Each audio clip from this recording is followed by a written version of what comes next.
Jacobian as की बहुत ही खूबसूरत writing, a chaste maid in Cheapside by Thomas Middleton.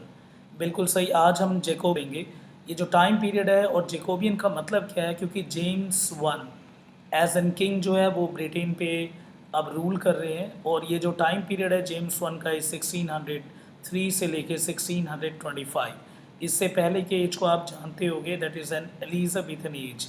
Queen Elizabeth बैठी थी, इसीलिए एलिजाबेथन एज है, जिसे शेक्सपियरियन एज के नाम से भी जानते हैं।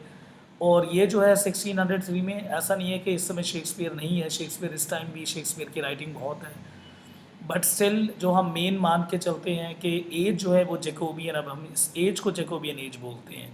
तो ऑलरेडी हमारे पास बेन जॉनसन है जो कि लिख रहे हैं ड्रामा, साथ ही साथ शेक्सपियर, इनको तो हर कोई जानता ही है। और इसके साथ साथ हमारे पास थॉमस मिडल्टन है।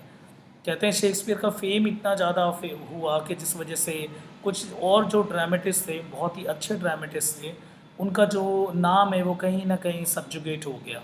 तो उन्हीं में थॉमस मिडल्टन है, उन्हीं में बेन जॉनसन है। बेन जॉनसन का नाम फिर भी थोड़ा बहुत जानते होंगे, पर शेक्सपियर का नाम जो है ड्रामा की फील्ड में इस तरह से फैला कि कुछ जो है इनके साथ साथ आउट ऑफ स्ट्रीम हो गए। उन्हीं में एक थे थॉमस मिडल्टन। तो जो जैकोबियन एज है, जो जैकोबियन एज को ज़्यादातर बोला जाता है that the age is often dark in tone. तो ये जो एज है ये डार्क है in tone, and the question the social order. और ये सोशल ऑर्डर को कई जगह पे जो है क्वेश्चन करती है ये एज, जैकोबियन एज।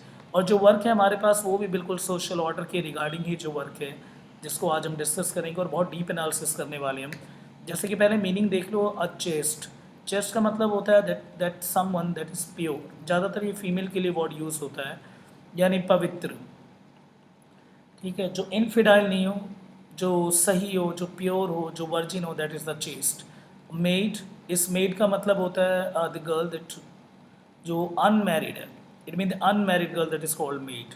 ठीक है, तो ये काम वाली मेड नहीं है, ये दूसरी मेड है। ये जो मेड है ये अनमैरिड वाली, यानी जिनकी शादी नहीं हुई है और जो पवित्र है। इन अ चीप साइड, अब ये चीप साइड क्या है, ये जगह का नाम है जो कि लंदन में है। तो यानी पूरा जो सीन सेटअप है हमारे पास वो लंदन का सीन है, और ये जो चीप साइड है ये लंदन में है। कई जगह टारगेट पे भी लिया गया इस वर्क को, क्योंकि ये जो चीप साइड एरिया, ये एक बिल्कुल आउटस्कर्ट एरिया ऑफ लंदन, यानी बिल्कुल एक हम बोल सकते हैं एक ऐसा एरिया जहाँ पे बहुत मुश्किल है, जो कि प्रोस्टिट्यूशन के लिए फेमस है बेसिकली। पर यहाँ पे आप देख रहे हो टाइटल में कि चेस्ट मेड, कि यानी इतनी पवित्र लड़की जो है वो कहाँ मिली, चीप साइड में मिली है। और चीप साइड में उल्टे सीधे काम ही होते थे बेसिकली, द प्रोस्टिट्यूशन। और जो यहाँ पे इस तरह के जो ब्रॉथल वगैरह है वो ज़्यादा लंदन में इस एरिया में देखने को मिलते थे। बट स्टिल क्रिटिक ने इसको कई बारी बोला है this is all about the ironical हो सकती है ये हेडिंग, या एक तरह का ये सेट्रिकल हो सकता है, सेटायर हो सकता है, या कुछ भी हो सकता है। इट्स अ बिग क्वेश्चन हम बोल सकते हैं, या bold question regarding to the chaste. ये जो चेस्ट टर्म है वो भी चीप साइड पे यूज़ किया गया है, तो ये एक आयरॉनिकल स्टेटमेंट हो सकती है। ठीक है, तो भाई थॉमस मिडल्टन है हमारे पास, और थॉमस मिडल्टन का जो टाइम पीरियड है वो 1620s और 1630s के आसपास मिलने वाली है, यानी 1620s और 1630s। ठीक है, यानी जो राइटर है पैरेलल में ही लिख रहे हैं शेक्सपियर के, बट जो उनके जो वर्क हैं वो ज़्यादातर जाने, जैसे जो हमारे पास शेक्सपियर है, अब शेक्सपियरियन एज को हम जैकोबियन एज से कंसिडर नहीं करते हैं, ज़्यादातर बोलते हैं Elizabethan age and the Shakespearean age. वो दोनों एक रेनेसा के एक एक्सट्रीम पॉइंट है, जहाँ पे होमोसेंट्रिसिज्म पे पूरी दुनिया शिफ्ट हो गई थी। It mean that homocentric quality enjoy की जाती थी, यानी ह्यूमैनिटी के बारे में जो है वो राइटिंग आती थी। द सेम अगर हम जैकोबियन प्ले राइट पर जाते हैं और जैकोबियन प्ले राइटर को देखते हैं, तो जैकोबियन एज में जो कॉमेडी और द ट्रेजेडी, उसके जो प्रोलिफिक राइटर हैं दैट इज थॉमस मिडल्टन। तो इसीलिए जैकोबियन प्ले राइट और पोएट हैं, तो मिडल्टन के वर्क को हम डिस्कस करेंगे। तो अब हमें पता चल गया chaste maid in Cheapside का मतलब क्या है, and by the Thomas Middleton है। सारे एनालिसिस डीप में करना है, समरी को अच्छे से समझना है, और चैनल को आप प्लीज़ सब्सक्राइब कर लेना। और जो भी अगर आपके कुछ वर्क है जो आपको टफ लग रहा हो, तो आप 15 से 20 दिन पहले मुझे, जो लास्ट में आपको मेरा नंबर मिलेगा, आप मुझे टेक्स्ट कर सकते हो, या इसके नीचे वीडियो के नीचे आप कमेंट भी कर सकते हो। अब यहाँ पे इंट्रोडक्शन, ठीक है, जैसे कि मिडल्टन का जो वर्क है a chaste maid in Cheapside, इसे परफॉर्म किया गया था 1611 इन 13 में। एक चीज़ ध्यान रखना, जो भी प्ले होते हैं या ड्रामा, उससे पहले स्टेज पे परफॉर्म किया जाएगा, उसके बाद वो रिटन फॉर्म में आएंगे। तो यानी 1611 और 13 में इसे परफॉर्म किया गया था। उसके बाद जो ये रिटन फॉर्मेट में कब आए, 1630 में। ठीक है, तो ये ध्यान रखना है, पब्लिश जैसे 1630 में किया गया। और जैसे कि जो मीडिएट फेसेस और सोशल फ्रेम के ऊपर इनकी राइटिंग आती थी मिडल्टन की, और उसमें कई डायमेंशन, कई एक्सेस होते थे। इसमें कुछ जो मेन एक्सेस हैं वो आपको मिलेंगे, जैसे वेल्थ, मैरिज और सेक्स, ये सबको ज़्यादा मिडल्टन की राइटिंग में मिलता था। मैं सोशल फ्रेम के ऊपर राइटिंग हुआ करती थी। और यहाँ से आप ये भी बोल सकते हो, तो मिडल्टन जो है वो कहीं ना कहीं प्रिकर्सिव की तरह काम कर रहे हैं of Victorian style of writing drama. जो विक्टोरियन एज में G B Shaw, great Bernard Shaw और उनके स्टाइल ऑफ राइटिंग अगर आप देखते हो, और इवन ये जो है पोस्ट कॉलोनियल फ्रेम जो आज का जो चल रहा है, द पोस्ट मॉडर्न एज, इस तरह आज के जो सोशल ऑर्डर हैं, जो इस तरह से सोशल कनेक्शन है लाइफ में, वो सारा कुछ इसमें देखने को मिलता है। बट स्टिल डार्विन थ्योरी जो कि 1859 में आई थी, मैं विक्टोरियन एज की बात कर रहा हूँ, विक्टोरियन टाइम पीरियड चल रहा था। डार्विन एज को जैसे ओरिजिन ऑफ न्यू स्पीसीज कहा जाता है, द थ्योरी ऑफ इवोल्यूशन लेके आए थे डार्विन, एक बहुत बड़े साइंटिस्ट जिन्होंने एक थ्योरी दी थी ओरिजिन ऑफ न्यू स्पीसीज, जैसे और इवोल्यूशन की थ्योरी, जैसे कि ये प्रूव कर दिया था उन्होंने कि हम जो है वो कोई भी, that we all are not the faces, that human are not the faces of God on earth, हम भगवान के चेहरे नहीं है इस धरती पे। ठीक है, हम भी जानवर हैं और हम भी लड़ते हैं दो तीन चीज़ के लिए, सेक्स, मीटिंग, शेल्टर, इनके लिए लड़ते हैं हम। तो यानी हम सब भी जानवर हैं, हम बस इवॉल्व हुए, बाकी जानवरों से हम कुछ बेहतर तरीके से इवॉल्व हो गए। तो ये थ्योरी दी थी। इसके बाद प्रोस्टिट्यूशन ने ब्रिटेन में बहुत बुरी तरह से कदम रखा, बहुत ज़्यादा ब्रोथल खुल गए, बहुत ज़्यादा प्रोस्टिट्यूशन का काम शुरू हो गया। और इस तरह का जो सोशल ऑर्डर है, जो समाज का जो कनेक्शन है, वो हूबहू ऐसा है जैसा कि जो 1613 और 11 के टाइम पे, मैं बोल सकता हूँ बिगिनिंग ऑफ 17th सेंचुरी के टाइम पे जो यहाँ पे मिडल्टन शो कर रहे हैं।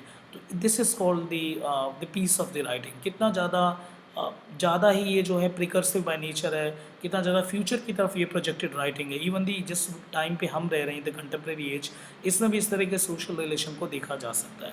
बाकी जब कहानी आप देखोगे तो आपको समझ आएगा, तो आप ये लिख सकते हो the precursor of the Victorian time period और विक्टोरियन एज। इसके बाद यहाँ पे आते हैं, देखो थॉमस मिडल्टन ने लंदन लाइफ को बहुत ही साफ दिखाया है इसमें। तो हम बोल सकते हैं द रिफ्लेक्शन ऑफ ये जो सिटी लाइफ ऑफ लंदन, और लंदन सिटी का रिफ्लेक्शन देखना हो, the core reflection of London, कि भाई 17th सेंचुरी में लंदन का माहौल कैसा था, वहाँ का सोशल ऑर्डर कैसे था, रिलेशन कैसा था, वो सब हम एक सिंगल पीस ऑफ राइटिंग को उठा के समझ सकते हैं। The current copy of the play can be found in the paperback edition में आज मिल सकता है, जो 5 प्ले के फॉर्म में पब्लिश हो रहा है बाय पेंगुइन यूएसए 1989। ये ज़्यादा ध्यान रखने की जरूरत नहीं है, बट स्टिल हम इसमें ह्यूमन सेंट्रिक और होमोसेंट्रिसिज्म देखेंगे, क्योंकि अभी जो एज है वो थियोसेंट्रिक से जो है वो होमोसेंट्रिक की तरफ मूव कर रहा है। थियोसेंट्रिक का मतलब क्या होता है, जहाँ पे हम बाइबल के ट्रेसेस, और जहाँ चर्च डोमिनेट करती है, चर्च नज़र रखती है राइटिंग स्टाइल पे, और जहाँ मॉरल लेसन्स के बेस पे राइटिंग लिखी जाती है। पर अब होमोसेंट्रिसिज्म आ गया, this is again call for the renaissance. ये वही रेनेसा है, रेनेसांस जिसे आप कहते हैं, it mean that revival, the regeneration और the birth of the homocentric idea. अब ह्यूमन क्वालिटी को एंजॉय किया जा रहा है। जब ह्यूमन क्वालिटी को एंजॉय किया जाएगा तो it mean that human relation को हमें देखना है। तो ये बिल्कुल एक core part of the Renaissance का भी है, और इसमें साथ ही साथ होमोसेंट्रिसिज्म जैसे आइडियाज़, एक रिवाइवल देखा गया है और एक शिफ्ट देखा गया है from the theocentric to the homocentric idea. ठीक है, अब हम मूव करते हैं, इसीलिए कह रहा हूँ आपको एंड तक रहना है, इसमें बहुत सारा मटेरियल मिलेगा आपको और बहुत अच्छी तरह से समझ आ जाएगी। ये जो स्लाइड है ये ऑथर की बायोग्राफी के रिगार्डिंग है, तो देखो उतना ही बातें इसमें देख लेते हैं। फर्स्ट थिंग, लंदन में जन्म हुआ था, तो ये देखो वर्क जो है वो इम्पॉर्टेंट है। सबसे पहले सीजर्स फॉल और द टू शेप्स, ये जो वर्क है 1602 में लिखा है इन्होंने, beginning of the 17th century में।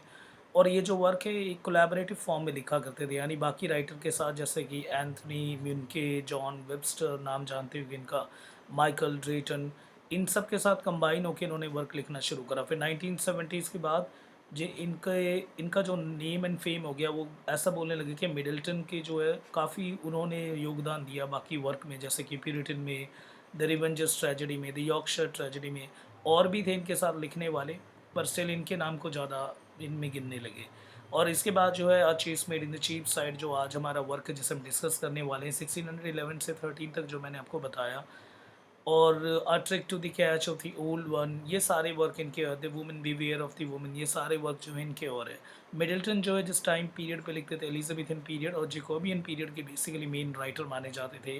तो विलियम शेक्सपियर ऑलरेडी इस टाइम पे है और बेन जॉनसन इन्हीं की वजह से हम बोल सकते हैं कि इन्होंने इक्लिप्स कर दिया कहीं ना कहीं मिडल्टन को।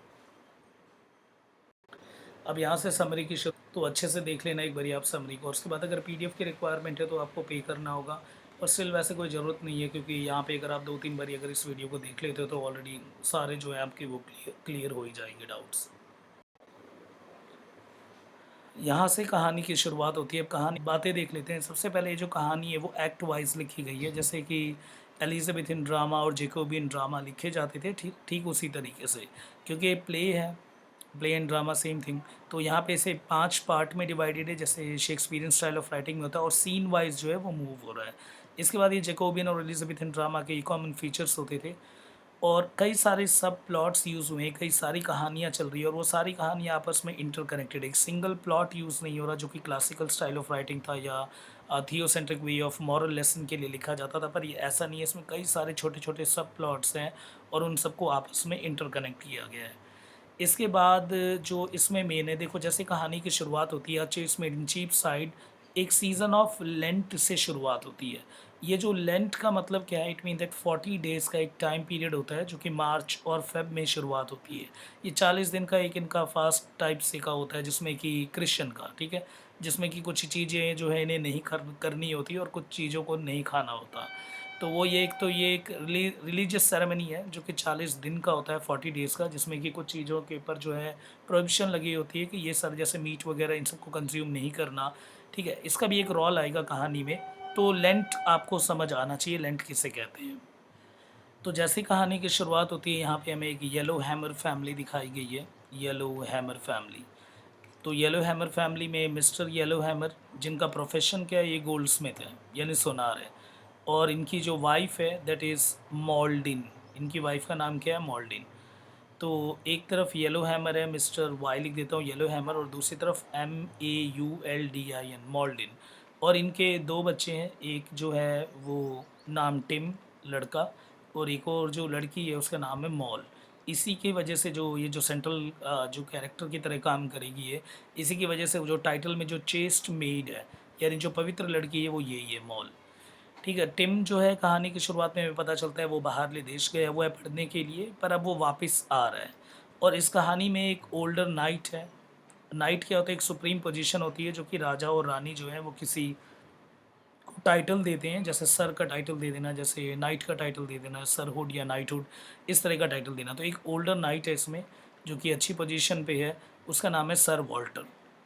तो यानी कहानी की शुरुआत में क्या होगा कि सिंपल सी बात चल रही है, मॉल्डिन यानी मॉल की जो मदर है, वो मॉल को बोल रही थी कि उसके अंदर कुछ भी ऐसी फीमेल लाइक क्वालिटी नहीं है, पर फिर भी शुक्र है कि उसकी शादी की प्लानिंग चल रही है। और मॉल्डिन से पता चलता है मॉल की शादी की प्लानिंग वो किससे करवा रहे हैं, सर वॉल्टर से।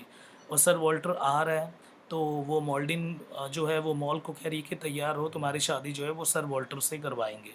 और वहीं पे उसी टाइम पे कॉल आ जाएगी टिम की कि टिम जो है वो वापस आ रहा है, यानी उसकी कॉलेज की पढ़ाई हो गई है, वो वापस आ रहा है। यहाँ पे एक डील भी है, वो डील यहाँ देख लो आप।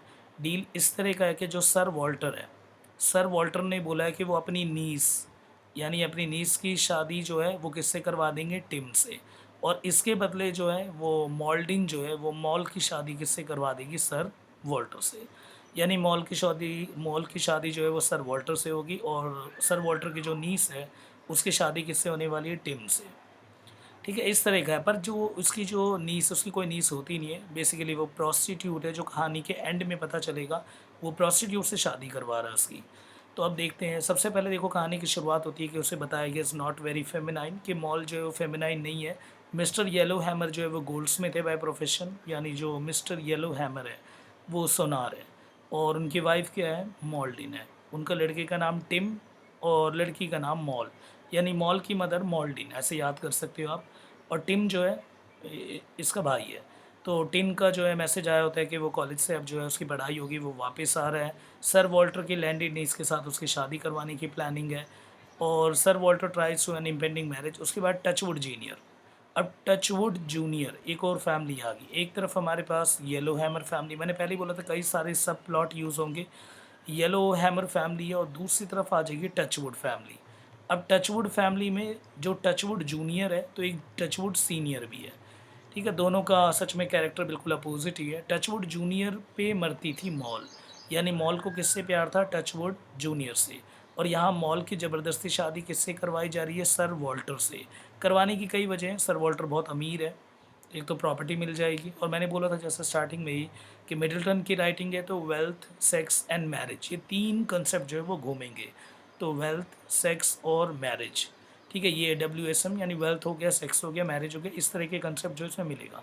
तो वेल्थ कंसेप्ट के लिए उसके घर वाले तैयार थे और लग रहा था उन्हें कि ठीक है हम इसको भेज देंगे तो इसके नाम पे सर वॉल्टर की ज़मीन जो है वो कुछ मिल जाएगी, क्योंकि मॉल की शादी उससे करवाएंगे तो हमारा एक रिश्ता एक ऊंचे घर में हो जाएगा। इसीलिए बोलता हूँ ये जो writing is an contemporary writing, contemporary piece of writing. Basically अगर आप बोले 1612 और 13 में परफॉर्म किया गया है, अभी 2000 450 साल लगभग पहले लिखी गई है, बट स्टिल वो आज चीज़ यहाँ पे काम कर रही है। This is the quality of the writing. अब यहाँ पे आते हैं young man who is in love with the mall, और ये पूरी प्लानिंग कर रहे हैं कि भागने की, कि वेडिंग होने से पहले जो है भाग जाए। और टचवुड जूनियर का सीन दिखाया गया कि टचवुड जूनियर जो येलो हैमर की शॉप पे आया हुआ है और उसे बोलता है कि रिंग चाहिए, यानी एक वेडिंग रिंग चाहिए। तो येलो हैमर उसे बोलता है किस साइज़ की, दुल्हन के उंगली का साइज़ क्या है? तो वो बोलता है जितनी आपकी लड़की की उंगली का साइज़ है सेम, यानी मॉल की साइज़ का, यानी मॉल के फिंगर के जो साइज़ है the same is the size for the bride finger. उसके बाद he also says that he needs a ring quickly, फिर वो ये भी कहता है कि मुझे जल्दी से जल्दी अंगूठी चाहिए, as he is trying to steal the bride from her father, क्योंकि वो दुल्हन को अपनी चुरा रहा है उसके बाप से। ठीक है, तो इस तरह की लाइन बोल जाता है, पर यहाँ पे वो कभी सोच ही नहीं पाता येलो हैमर कि वो सच में मॉल की ही बात कर रहा है, और वो मॉल के लिए ही अंगूठी उसके बाप से बनवा रहा है, और वो उसी की बेटी को लेके भागने की बात कर रहा है। पर वो सोच नहीं पाता, उसे लगता है कि सिंपल बोल रहा है कि मेरी बेटी की उंगली इतनी साइज़ जो है इसकी वाइफ की उंगली का साइज़ है जिसे लेके भागने वाला है। तो यहाँ पे जो है ये पहला एक्ट ऑफ सीन नंबर 1 जो है हमारा हो जाता है। अब यहाँ से एक्ट नंबर 1, तो यहाँ पे हम देखते हैं सबसे पहले जो डेवी, एक और कैरेक्टर है DAVY। डेवी कौन है? सर वॉल्टर का पुअर रिलेटिव, यानी एक रिलेटिव है पर वो बहुत गरीब है। तो यहाँ पे एक नया कैरेक्टर हमें मिलने को देखने को मिलेगा, दैट इज़ द डेवी। और डेवी एक वैलेट होता है। तो वैलेट का मतलब यहाँ पे क्या है, और जिसे वैले बोलते हैं, तो यहाँ पे सिंपल इसका देखो, अमेरिकन और ब्रिटिश मीनिंग दोनों अलग है। अमेरिकन में सिंपल मतलब है जो कार कोर को पार्क करते हैं, इस तरह के नौकर। पर हम ब्रिटिश स्टाइल ऑफ राइटिंग कर रहे हैं क्योंकि ब्रिटेन की राइटिंग है, तो एक इस तरह का एक person walking in a hotel, जिसका काम होटल में एक सामान को जैसे क्लीन करना, क्लोथ्स के जो कपड़े कपड़े होते हैं गेस्ट के उसे साफ़ करना, एक तरह का नौकर है ये होटल का। तो डेवी जो है वो सर वॉल्टर का पुअर रिलेटिव है और एक पर्सनल वैले है, यानी वैलेट है। Comes across Mr Allwit whose wife is expecting a baby. अब एक और यहाँ पे फैमिली आ जाती है। अभी देखो, अभी हमने दो फैमिली यहाँ पे डिस्कस कर चुके हैं। एक तरफ हमारे पास जो है वो फैमिली येलो हैमर की फैमिली है, और येलो हैमर की फैमिली में हमने देखा एक तरफ जो है मिस्टर येलो हैमर, और दूसरी तरफ कौन है? मॉल्डिन। और मॉल्डिन की जो बेटी है उसका नाम क्या है? मॉल। और मॉल जो है वो किसके साथ लव में है?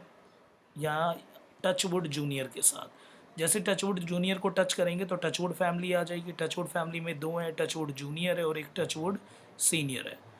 तो ये है, और ऐसे ही यहाँ पे हमें पता चलता है मॉल के जो भाई है उसका नाम क्या है? टिम। एक नई फैमिली और आती है, दैट इज़ द एल्विट फैमिली, और ये फैमिली बहुत इंपॉर्टेंट है। तो एल्विट फैमिली है, इसमें मिस्टर एल्विट और एक जो है मिसेस एल्विट। जो मिसेस एल्विट है, मिसेस एल्विट जो एक तरह की प्रॉस्टिट्यूट है, पर वो जो प्रॉस्टिट्यूट किसके नाम पे है, यानी वैसे नहीं है हर किसी के साथ, वो पूरी कनेक्टेड है सर वॉल्टर के साथ। हाँ, जान के हैरानी होगी, सर वॉल्टर। सर वॉल्टर जो है वो मिसेस एल्विट के साथ सोता है और हर बारी वही सोता है, और जितने भी जो बच्चे हैं एल्विट फैमिली में वो सारे इसी के हैं। यानी मिस्टर एल्विट को ये बात पता है कि जो मिसेस एल्विट के साथ कौन सोता है? Sir Walter. और वो खुश है, वो खुश इसलिए क्योंकि सर वॉल्टर जो है उनके पूरी फैमिली का खर्चा उठा रहा है, तो इसलिए उसे कुछ करने की ज़रूरत नहीं होती। तो ये आपको पता होना चाहिए। तो वो ये है, देखो मिस्टर एल्विट जो है उस wife is expecting a baby, यानी मिस्टर एल्विट की जो वाइफ है मिसेस एल्विट, अब उसके एक बच्चा होने वाला है, और ये बच्चा किसका होगा? पक्का सभी को पता है, सर वॉल्टर का। एल्विट जो है एक लंबी सी मोनोलॉग देता है यहाँ पे स्टेज पे खड़ा होके और बोलता है कि sir Walter has taken the care of Allwit for many years. Sir Walter की तारीफ़ करता है, वो कहता है सर वॉल्टर ने कई सालों से एल्विट का ध्यान रखा है, यानी एल्विट फैमिली का। He alludes to the fact that this sir Walter has had long standing affair with Mrs Allwit. और वो कहीं ना कहीं इस चीज़ को बताता भी है, हल्का सा दिखा भी देता है कि भाई किस तरह से जो है सर वॉल्टर का जो चक्कर है वो मिसेस एल्विट के साथ है। जानबूझ के ऐसा बोल रहा है मिस्टर एल्विट ताकि सर वॉल्टर के पास कोई और लड़की ना आए। अगर सर वॉल्टर के पास कोई और लड़की आ गई तो सर वॉल्टर अगर उसकी साइड निकल गया तो फिर एल्विट के पास जो फाइनेंशियल क्रश हो जाएगा और फाइनेंशियल सपोर्ट फिर करेगा कौन। तो इतना दिमाग लगा रहा है मिस्टर एल्विट, एक तरह का पिंप वाला काम कर रहा है। ठीक है, तो अब यहाँ पे क्या करते हैं, सर वॉल्टर एंटर्स। अब सर वॉल्टर जो है वो एंट्री लेता है एंड आस्क मिस्टर एल्विट। पहले तो मिस्टर एल्विट से पूछता है और उनके दोनों सर्वेंट से, क्या कोई मिसेस एल्विट के साथ सोया है मिस्टर एल्विट को छोड़ के। सिर्फ मिसेस एल्विट के साथ कौन और सो सकता है, मिस्टर एल्विट। तो कोई और क्या इसके साथ कोई सोया है, तो ये पूछा तो सबने मना कर दिया, नहीं नहीं कोई नहीं सोया। और at this point Allwits do not know about sir Walter. इस टाइम पे एल्विट फैमिली को नहीं पता कि सर वॉल्टर क्यों आए हुए हैं, और ये भी नहीं पता उन्हें कि सर वॉल्टर जो है वो मॉल के रिश्ते के लिए आया हुआ है, यानी मॉल से शादी करने आया हुआ है वो।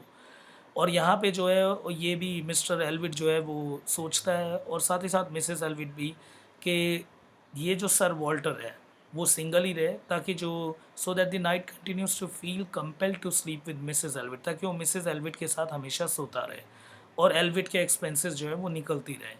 तो two of the sir Walter son, sir Walter के दो बेटे हैं किससे, मिसेस एल्विट से। ऐसे तो तीन हो गए, तीसरी जो है अभी बेबी है जो अभी होने वाला है ना, और वहाँ पे दो और हैं, तो तीन हो गए बच्चे। तो यानी तीन बच्चे कौन, एक वैट एक निक, तो यहाँ लिख लो एक वैट हो गया, एक निक हो गया और एक क्या है, बेबी। तो तीन बच्चे हैं अभी किसके साथ, मतलब सर वॉल्टर और मिसेस एल्विट के, और मिस्टर एल्विट को ये बात पता है। तो देख के ऐसे लग रहा है आपको बिल्कुल सेम कि this is again the piece of the writing the Victorian age style of writing है। 1859 के डार्विन थ्योरी के बाद जिस तरह का हो रहा है, जिस तरह की प्रोस्टिट्यूशन ने कदम रखा, उस तरह की राइटिंग ये 200 साल पहले जो है वो मिडल्टन जो है वो एक्सप्लोर कर रहा है, और मिडल्टन ने उस तरह की राइटिंग को लिखा है। इसीलिए मैंने बोला था ये प्रिकर्सर बाय नेचर है regarding to the Victorian style of the writing और the Victorian age of the writing. ठीक है, विक्टोरियन एज ऑफ राइटिंग का प्रिकर्सिव है मिडल्टन। और स्टिल जो आज हम पोस्ट मॉडर्न वर्ल्ड में रह रहे हैं, यहाँ पे भी जो सोशल फ्रेम है, सोशल कनेक्टिविटी है, वो सेम एज इट इज़ लग रही है। तो कंटेम्प्रेरी पीस ऑफ राइटिंग का भी एक परफेक्ट एग्जाम्पल है। अब देखो एक्ट टू को देखते हैं। अब यहाँ पे सबसे पहले टचवुड सीनियर, तो यानी हमने देख लिया एक तो येलो हैमर फैमिली, बार बार मैं बता रहा हूँ कि एक येलो हैमर फैमिली है, और एक दूसरी फैमिली मैंने बोला था आपको टचवुड। टचवुड में जूनियर और टचवुड सीनियर। जूनियर जो है वो लव में था मॉल के साथ, that is the true love. और इसके बाद जो ओल्डर यानी टचवुड सीनियर जो है, टचवुड सीनियर यानी जूनियर का बड़ा भाई, एंटर्स विद हिज वाइफ, वो अपनी वाइफ के साथ एंट्री लेता है एक्ट नंबर 2 में और सीन 1 में, जहाँ पे हमें पता चलता है कि टचवुड सीनियर जो है वो काफ़ी ज़्यादा जो है उसके अंदर काफ़ी फर्टिलिटी है, इवन और सो फर्टाइल, वो फर्टाइल है। इसका मतलब वो अपनी वाइफ के साथ जब भी सोता है तो उसे प्रेग्नेंट कर देता है, और कई बारी ऑलरेडी प्रेग्नेंट कर चुका है। And his wife keeps having the babies which they can not afford to raise. अब वो दोबारा उसके साथ नहीं सोती, और सीन में जो एक्ट नंबर 2 की शुरुआत हो रही है उसमें यही दिखा रखा है कितना ज़्यादा टचवुड सीनियर को इन केस रोमांटिक दिखा रखा है और कितना ज़्यादा उसे एज इनफर्टाइल दिखाया हुआ है। टचवुड सीनियर की वाइफ जो है उसे छोड़ के जा रही होती है, और एक उस जिस जिस टाइम वो निकलती है, क्योंकि देखो प्ले है, स्टेज ओरिएंटेशन क्लियर होना चाहिए। तो प्ले में स्टेज ओरिएंटेशन का ही डायरेक्शन होता है। तो सिंपल के स्टेज ओरिएंटेशन में अगर हम बात करें तो टचवुड जो सीनियर है, टचवुड सीनियर एंट्री करता है और उसकी वाइफ एंट्री करती है। उसके बाद दिखाएगा उसकी वाइफ जो कह रही थी मैं तुमसे अब दूर रहूँगी थोड़े दिनों के लिए, या फिर अभी हाल फिलहाल दूर रहूँगी क्योंकि दोबारा मैं कहीं प्रेग्नेंट ना हो जाऊँ। और टचवुड जो है सीनियर की वाइफ जाती है, इतने में एक और वुमेन की एंट्री होती है कैरिंग अ चाइल्ड, उसके हाथ में बच्चा होता है, और वो कहती है ये टचवुड का बास्टर्ड चाइल्ड है, यानी वो भी टचवुड सीनियर का ही बच्चा है, और वो उसे ब्लैकमेल करने की कोशिश करती है, और टचवुड सीनियर इसके बदले में उसे कुछ रुपए देता है और वो चली जाती है। ठीक है, तो ये समझ आ गया कि टचवुड सीनियर को कितना ज़्यादा जो है यहाँ पे फर्टाइल दिखाया हुआ है। एक नई फैमिली और आएगी, और वो है ओलिवर किक्स फैमिली, यानी किक्स फैमिली आ गई, किक्स फैमिली। अब ये जो किक्स फैमिली है ये भी सर वॉल्टर के रिलेशन में है, तो सर वॉल्टर के रिलेटिव हैं ये। तो यहाँ पे अब क्या किक्स फैमिली के ऊपर क्या है कि जैसे किक्स फैमिली की सबसे बड़ी दिक्कत ये है कि उनके बच्चा नहीं हो रहा होता, ठीक है? और वो जो जो लेडी किक्स है, यानी जो ओलिवर किक्स इसकी जो वाइफ़ है, वो प्रेग्नेंट नहीं हो पा रही। तो यहाँ पे उन्हें ये पता चलता है रिगार्डिंग टू टचवुड सीनियर। अब यहाँ पे देखो क्या होता है सबसे पहले कि किक्स फैमिली आई होती है और इतने में टचवुड जूनियर वहाँ आता है और टचवुड जूनियर अपने बड़े भाई को कहता है कि मेरी हेल्प करो, मुझे एक मैरिज लाइसेंस बनवाना है। और वो मैरिज लाइसेंस किसके लिए बनवा रहा होता है? मॉल के लिए, कि वो दोनों जो है वो शादी करेंगे भाग के, तो एक लाइसेंस का काम आपको करवाना है, वो अपने बड़े भाई को कहता है। इतने में वो दोनों जाते हैं, फिर किक्सेस को पता चलता है कि टचवुड सीनियर जो है, टचवुड सीनियर के पास फाइनेंशियली पुअर है, वैसे तो वो गरीब है पर रिच इन चिल्ड्रन, पर वैसे वो बहुत ज़्यादा फर्टाइल है, बच्चे बहुत हैं उसमें। They on the other hand are rich have been unable to conceive. और यहाँ पे ये जो है जो लेडी, हमारे पास जो दूसरी फैमिली किक्स, तो लेडी किक्स जो है वो कंसीव नहीं कर पा रही है बेबी को। इतने में ये सारा कुछ हो रहा होता है कि एक मेड आती है, ये काम वाली है सच में, वो वाली मेड नहीं है, तो एक काम वाली आती है और वो बोलती है Touchwood senior has a fertility water, कि टचवुड सीनियर के पास तो फर्टिलिटी वाटर है दैट ही ड्रिंक्स, वो पीता है, and even that make the lady Kix pregnant, उससे लेडी किक्स प्रेग्नेंट हो सकती है। The maid says that sir Kix is willing to pay the Touchwood senior, पर उसके लिए टचवुड सीनियर पैसे मांगेगा और टचवुड सीनियर को अगर पैसे दे दिए और वो मान गया तो वो फर्टिलिटी वाटर दे देगा और उस वाटर को पीने के बाद कोई भी प्रेग्नेंट हो सकता है। तो ये किक्स फैमिली को जो सबसे बड़ी दिक्कत ये थी, अगर वो प्रेग्नेंट नहीं हुई तो वो सारी जो उनकी प्रॉपर्टी है वो वॉल्टर के पास चली जाएगी, सर वॉल्टर के पास। ठीक है, तो यहाँ पे इतना समझ आया गया। टचवुड सीनियर के रिगार्डिंग था एक्ट नंबर 2, जिसमें दिखाया गया टचवुड सीनियर कितना ज़्यादा फर्टाइल है और साथ ही साथ टचवुड जूनियर को दिखाया गया कि वो उस पर कितना भरोसा कर रहा है। भरोसा क्या कर रहा है? वो उससे एक तरह बड़े भाई पे जैसे होता है छोटे भाई का, कि ठीक है मैरिज लाइसेंस बनवा दे, और वो सब कुछ शेयर कर रहा है। और उतने में ही एक नई फैमिली यहाँ देखने को मिलती है एक्ट नंबर 2 में, दैट इज़ जो फैमिली है वो किक्स फैमिली है, और किक्स फैमिली के जो है वो बच्चा नहीं हो रहा था लेडी किक्स के। तो फिर एक मेड बताती है काम वाली कि भाई टचवुड सीनियर के पास एक फर्टिलिटी वाटर है, वो वाटर पीने से कोई भी प्रेग्नेंट हो सकता है, पर उसके लिए वो पैसे मांगेगा।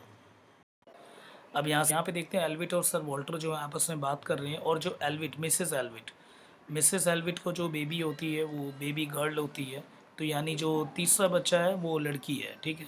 और एल्विट जो है वो सबके सामने तो जो बोलते हैं कि वो एल्विट की लड़की है, और जब सर वॉल्टर होते हैं तो कहते हैं कि सर वॉल्टर की लड़की है। अब इनफैक्ट व्हेन इट कम्स, अब जब जो कंसेप्ट आया होता था बेबी गर्ल्स क्रिस्टनिंग का। अब ये जो क्रिस्टनिंग का मतलब क्या होता है, और जैसे क्रिस्टनिंग टी साइलेंट है, तो क्रिस्टनिंग का सिंपल मतलब होता है जब बच्चे का नामकरण किया जाता है। तो चर्च में एक ये होता है, क्रिश्चियनिटी में, कि बच्चे का नामकरण होता है, उसमें जो पार्टी वगैरह होती है वही।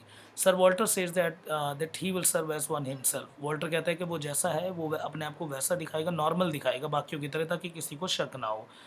और इतने में एल्विट जो है वो दो प्रमोटर को देखती है, एल्विट स्पाइस, देखते नहीं देखता है, तो यहाँ ठीक है। तो एल्विट जो है वो दो प्रमोटर को देखता है। प्रमोटर क्या है? एक में गवर्नमेंट अथॉरिटी की तरफ से जो है बंदे लगाए होते हैं। अब ये गवर्नमेंट की तरफ से क्यों है? अथॉरिटी यानी गवर्नमेंट की तरफ से ड्यूटी पे लगाया होता है, क्योंकि अभी जो टाइम चल रहा है वो लेंट का टाइम चल रहा है, और लेंट के टाइम पे कुछ चीज़ें जो है वो अलाउड नहीं है।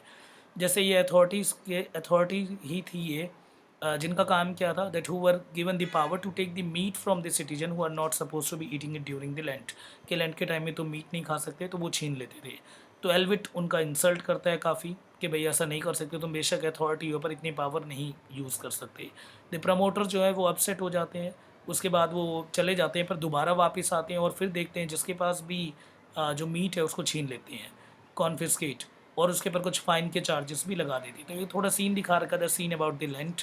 और finally the woman with the child, एक वुमन भी दिखाई गई है जिसके हाथ में जो बच्चा था, जो कि इससे पहले वाले सीन में आई थी, किसके साथ? टचवुड सीनियर को जिसने जो है ब्लैकमेल करा था, उसके हाथ में क्या है, वो एक बच्चे के साथ भाग रही है, मतलब निकल के जा रही है छिप के, और उस बच्चे के नीचे उसने कई सारे जो है वो चिकन यानी जो मीट के वो हैं वो छुपा रखे हैं।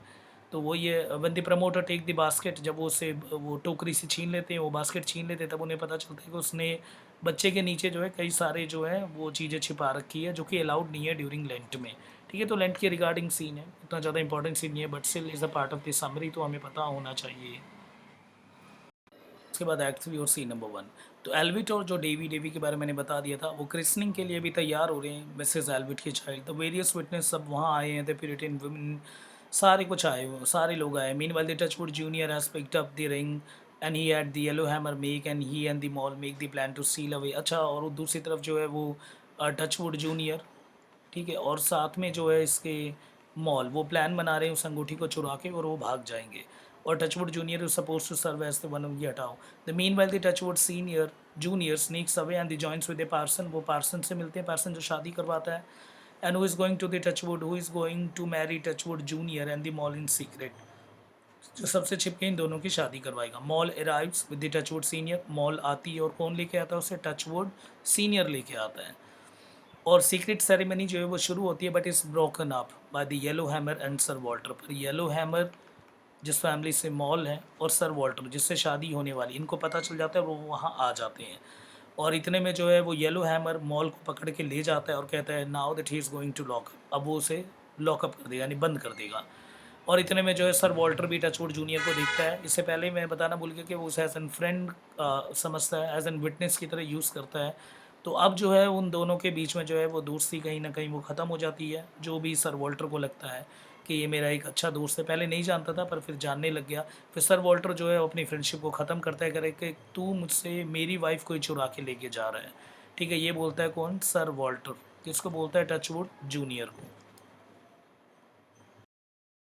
अब देखो यहाँ ड्यूरिंग द क्रिस्टनिंग, अब जो क्रिस्टनिंग चल रही है यहाँ पे, यानी जिसमें नामकरण रखा जाता है, सारे वुमेन आए होते हैं और सारे वुमेन एक रिमार्क कर रहे होते हैं कि देखो ये जो बच्चा है कितना ज़्यादा, जो बेबी गर्ल है वो कितनी ज़्यादा मैच कर रही है फादर से। और फादर वो किसको कंसिडर कर रहे हैं, एल्विट को। दे ऑल्सो नो दैट, और वो उसके साथ साथ ये भी Gallant sir Walter, sir Walter कितने हैंडसम लग रहे हैं, वो औरतें ये भी बोल रही है। सर वॉल्टर गिव्स मिसेस एल्विट, इतने में सर वॉल्टर को दिखाया गया कि वो मिसेस एल्विट को बहुत महंगा जो है वो गिफ्ट देते हैं। और सब कहते हैं कि वाह ये बहुत ज़्यादा अमीर है, कौन, sir Walter. The nurse comes in bringing the sweet, और जो नर्स है वो स्वीट्स और वाइन लेके आ रही है। और एल्विट नोटिस कर रहा है कि कुछ जो वुमेन है जिनको जितना देना चाहिए उससे ज़्यादा वो ठूस रही है, रिखा रही है। He also notes that if you are paying for all, और उसको ये भी लग रहा है अगर मैं इन सबको पे कर रहा होता, ये जो प्यूरिटन वुमेन जो है वो जितना ज़्यादा ऑब्वियस एक्सेस ले रही है। प्यूरिटन्स एज, जो the age of the Puritan, वो आगे आने वाले टाइम में है जब हमें 1620 टू 1750, ठीक है। तो 1620s में बेसिकली जो Puritan style of the writing वो शुरू हो जाएगा, 1600 और अप टू दैट ऑफ 1750 इनका देखा जाएगा, इनकी पॉपुलैरिटी। और ये जो होते हैं जो प्यूरिटन लिटरेचर का सिंपल, और जो प्यूरिटन जो वुमेन है, ये सब क्या होते हैं, that who uphold the words of God end of the Bible. जो बाइबल और भगवान की जो है, जो थियोसेंट्रिक कंसेप्ट पे है, यानी भगवान, चर्च, इन सब की बातों को ज़्यादा मानते हैं। पर ऐसी औरतें जो हैं वो बहुत ज़्यादा खींच रही है, बहुत ज़्यादा पार्टी में खा रही है। और सर वॉल्टर ये तो, और ज़्यादा से ज़्यादा जो है टेंशन हो रही थी किसको, यहाँ पे एल्विट को, क्योंकि एल्विट ने पार्टी दी है। पर फिर भी एल्विट को टेंशन बिल्कुल नहीं थी, क्योंकि उसे लग रहा है कि, क्योंकि सबको पता था कि sir Walter is footing the bill, कि सर वॉल्टर जो है वो पे करने वाले हैं।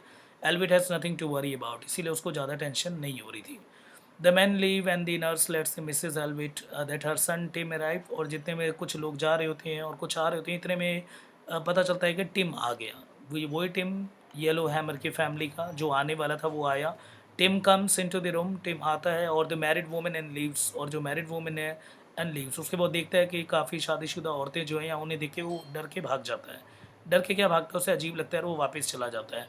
The nurse drag him back in, जो नर्स होती है वहाँ वो उसे वापस खींच के लेके आती है। Mrs Allwit call for the Tim's tutor, और टिम आया अपने ट्यूटर के साथ, और उसके जो ट्यूटर है उसको जो है मिसेस एल्विट बुला लेती है। ठीक है, कुछ कुछ सीन है जो हो रहे हैं, नॉर्मली होने दो। तो मिसेस एल्विट जो है, मिसेस एल्विट वो टिम के ट्यूटर को बुला लेती है। और टिम सफ़र वेलकमिंग केसेस, और वेलकम में जो केसेस होते हैं वो कर रहे हैं मैरिड वुमेन, उससे कर रहे हैं प्राइवेट कन्वर्जेशन। और जो प्राइवेट में क्या बातें चल रही है कि डेवी, डेवी वही सर वॉल्टर का जो पुअर है, जो मैंने बोला था कि किस तरह से सीन में बताया कि सर वॉल्टर का एक पुअर रिलेटिव है, वो जो गाड़ी वाड़ी वगैरह होटल वोटल साफ़ करता है वो डेवी है, ठीक है। तो डेवी जो है वो एल्विट को बताता है कि सर वॉल्टर जो है वो शादी के प्लानिंग में है मॉल के साथ। अब पता चला एल्विट फैमिली को कि जो सर वॉल्टर है वो शादी करने वाले हैं मॉल के साथ, एंड एल्विट वो, और एल्विट जो है, एल्विट कसम खाता है कि वो ये शादी नहीं होने देगा। ऐसे हम नंबर 3 और सीन 3 में क्या है, देखो जो टचवुड जूनियर है हमारे पास, टचवुड जूनियर जो है वो अपने बड़े भाई को कहता है कि एक प्लान बनाते हैं ताकि हम मॉल को जो है वो येलो हैमर फैमिली से चुरा के ले आएँ। और टचवुड जूनियर साथ ही साथ ये अपने बड़े भाई को ये भी कहता है कि आप बहुत ज़्यादा विराइल हो, इट मीन दैट बहुत ज़्यादा पावर है, strong and having the great sexual energy बहुत ज़्यादा है, इट मीन फर्टाइल हो। तो to get the lady Kix pregnant so that the Touchwood senior कि लेडी केक्स को जो है वो प्रेग्नेंट कर दो ताकि हमें जो है उसके बदले कुछ पैसे मिले, and claim that it was due to the fertility water, and और बता दो कि ये फर्टिलिटी वाटर की वजह से हुआ है, and make money out of the deal और इससे पैसे बना लो। Sir Kix and his wife enter fighting about their inability, इतने में सर किक्स और उसकी वाइफ एंट्री करते हैं। Touchwood senior sell the Kix the fertility water, और टचवुड सीनियर बिल्कुल वही करता है, किक्स को फर्टिलिटी वाटर बेच देता है। वो कुछ नहीं होता, एक तरह का आलमंड मिल्क है, बादाम का सिर्फ एक दूध है। Then tells the knight that he must ride for the 5 hours to shake up the elixir and to make it work। और उसे बोलता है यानी जो किक्स को, ओलिवर किक्स को, कि आपको 5 घंटे तक अब जो है राइड पे जाना है इसे पीने के बाद, फिर आके जब आप करोगे तो ये काम करेगा। Sir Oliver gives the Touchwood senior 100 pound, अब ओलिवर कहता है कि ठीक है मैं 100 पाउंड आपको दूंगा, and then promises to give in other 100 when the wife got pregnant, जब उसकी वाइफ प्रेग्नेंट हो जाएगी तब 100 और दूंगा, तीसरी बारी और दूंगा जब वो बेड पे आ जाएगी, और चौथी बारी और दूंगा जब फाइनली जो बच्चा हो जाएगा। Sir Oliver leaves his 5 hour journey, वो 5 घंटे के लिए वो चला जाता है वही मिल्क पी के, आलमंड मिल्क जिसे फर्टिलिटी वाटर बोला गया, और टचवुड सीनियर इतने में लेडी केक्स को ले जाता है और उसे प्रेग्नेंट कर देता है, इट मीन मीटिंग करता है उसके साथ। इसी तरह से अब जो सीन नंबर 1, हम एक्ट 4 तक पहुंच चुके हैं। तो यहाँ पे देखते हैं कि टिम और उसका ट्यूटर जो है वो एक सेमेंटिक आर्ग्यूमेंट कर रहे हैं। सेमेंटिक मीन्स मीनिंग, मीनिंग को लेके, सेंटेंस को लेके जो आर्ग्यूमेंट होता है उसको लेके। The Tim says that he can prove anything, Tim अपने आप को यहाँ पे रीजनिंग और साथ ही साथ जो है लॉजिकल दिखा रहे हैं, ठीक है। तो लॉजिकल और रीजनिंग से वो अपने आप को बता रहे हैं कि वो कोई भी चीज़ प्रूव कर सकता है by logic. And prove a prostitute as honest women, कि वो प्रोस्टिट्यूट को भी जो है ऑनेस्ट वुमेन प्रूव कर सकता है, ठीक है। ये बात इसके एंड में भी काम आएगी ये। तो Maudline sends the Welsh gentle woman, अब मॉल्डिन जो है वो वेल्श जेंटल वुमेन को, यानी जो सर वॉल्टर की नीस को, जो कि वेल्श जेंटल वुमेन के नाम से यहाँ पे रिप्रेजेंट करके उसको भेजती है उसके पास, ताकि इन दोनों के बीच में थोड़ा बहुत प्यार हो सके या फिर लव अफेयर जो है उनके बीच में स्टार्ट हो सके। अब देखो Tim tries to speak to the women in Latin, अब टिम जो है वो उस वुमेन से लैटिन भाषा में बात करना शुरू कर देता है, and she does not understand it, अब लैटिन लैंग्वेज उसे आती नहीं थी, और उस लड़की को लगता है कि जो टिम है, टिम को इंग्लिश नहीं आती। तो यानी वेल्श वुमेन को ये लगता था कि टिम को जो है वो इंग्लिश नहीं आती, और टिम जो है वो उससे लैटिन में बात करता था, और टिम को ये लग रहा है कि उस लड़की को जो है वो लैटिन लैंग्वेज नहीं आती। तो यानी दोनों एक तरह से कंफ्यूज हो रखे हैं। एज अ रिजल्ट इससे क्या होगा, that she tries to speak to him in Welsh, तो वो वेल्श भाषा में बात करना शुरू कर देती है। तो टिम तो पहले लैटिन भाषा में बात करता है और उसको वो समझ नहीं आता, उससे लगता है कि टिम को इंग्लिश नहीं आती इसीलिए वो लैटिन यूज़ कर रहा है, तो वो टिम से अपनी भाषा में बात करना शुरू कर देते, और टिम को वो चीज़ नहीं समझ आती। तो मॉल्डिन कम्स इन टू रियलाइज, जब मॉल्डिन आती है तो वो देखती है कि इन दोनों को छोड़ा था ताकि इनके बीच में जो है लव अफेयर स्टार्ट हो सके, पर जब मॉल्डिन देखती है कि टिम के लैटिन लैंग्वेज की वजह से इतना एक्सट्रीम कन्फ्यूज़न हो गया है, टिम ने ये सुना था कि जो वेल्श जेंटल वुमेन होती है वो गाती बहुत अच्छा है, तो इसीलिए टिम ने रिक्वेस्ट किया तो उसने गा के दिखाया, और टिम का मानना है कि वाइफ लाइक क्वालिटीज़ चेक कर लेता हूँ। तो टिम ने देखा कि बिल्कुल वाइफ लाइक क्वालिटीज़ हैं, और बिल्कुल वो इम्प्रेस हो गया उससे, एंड दे ऑल लीव, और इस तरह से वो सारे जो हैं वो चले गए। अब येलो हैमर और एल्विट, देखो येलो हैमर और जो है इसके साथ कौन से हमारे पास एल्विट, इससे पहले ये नहीं मिले, दो फैमिली अब यहाँ पे मिल रही है। तो एल्विट कह रहे हैं कि वो येलो हैमर के अब रिश्ते में लगने वाले हैं। तो येलो हैमर को समझ नहीं आ रहा, पर एल्विट समझा रहे हैं कि नहीं, कि अब तुम हमारे रिश्ते में लगना शुरू हो जाओगे। क्यों? क्योंकि एल्विट में जो मिसेस एल्विट है वो सर वॉल्टर के साथ सोती है, और सर वॉल्टर की शादी जो है अभी वो येलो हैमर की फैमिली में होने वाली, तो इस तरह से ये जो है रिलेटिव होने वाले हैं। तो वो ये दैट अब यहाँ पे वो बता रही है प्राइवेट कॉन्फ्रेंस हो रहा है, दोनों के बीच में बातें हो रही है। Yellowhammer and sir Walter is a ladies man that who has been sleeping with the wife, वो बताती है कि येलो हैमर को, फैमिली को, कि किस तरह से जो सर वॉल्टर हैं वो हमेशा कई सारी लड़कियों को जो है वो अपनी तरफ खींच लेते हैं, और वो किस तरह से एल्विट फैमिली के साथ 7 साल तक जो है वो मिसेस एल्विट के साथ उन्होंने वो सोए हैं। इट मीन उनका रिलेशन है और मिसेस एल्विट के साथ वो 7 साल तक जो है वो सोए हैं। अब येलो हैमर को पता नहीं है कि वो जो बता रहा है वो मिस्टर एल्विट है और उसी की वाइफ़ के साथ जो है वो यानी सर वॉल्टर जो हैं वो सोते हैं। जानबूझ के जो है मिस्टर जो एल्विट है वो ये बोल रहा है, क्योंकि मैंने आपको बताया था किस तरह से वो प्रूव कर दे कि सर वॉल्टर को कि वो गंदे नेचर का है, ताकि सर वॉल्टर जो है वो कहीं और शादी ना करे। इस तरह से उनका जो फाइनेंशियल है वो गेम वो सेट रहेगा। तो येलो हैमर टेल्स एल्विट, अब येलो हैमर जो है एल्विट को समझाते हुए कहती है, उसको पता नहीं था कि यही एल्विट है, कि कुछ भी हो बस मैं अपनी जो बेटी है उसकी शादी जो है वो सीक्रेटली नहीं करूँगी, सबके बीच में करूँगी और सबको बता के करूँगी। इसके बाद Maudline comes in and says that Moll has escaped. अब इतने में मॉल्डिन आती है और मॉल्डिन बोलती है कि मॉल जो है वो भाग गई है। तो यहाँ पे एक्ट नंबर 4 का सीन नंबर 1 जो है हमारा वो ख़त्म हो जाता है। तो टचवुड जूनियर और जो मॉल है वो एस्केप यानी भाग जाते हैं वो अक्रॉस द रिवर, रिवर से भागते हुए, जबकि रिवर है, रिवर से निकल के वो भाग रहे होते हैं। पर मॉल्डिन एकदम से जंप लगाती है रिवर के अंदर और मॉल को जो है वो बाहर खींच के ले आती है। और येलो हैमर जो है वो tell sir Walter that they should be married first thing. और येलो हैमर कहते हैं कि सबसे पहले तो मॉल की शादी करवानी है, नहीं तो ये दोबारा भाग जाएगी और सुबह होने से पहले ही हमें ये करना पड़ेगा।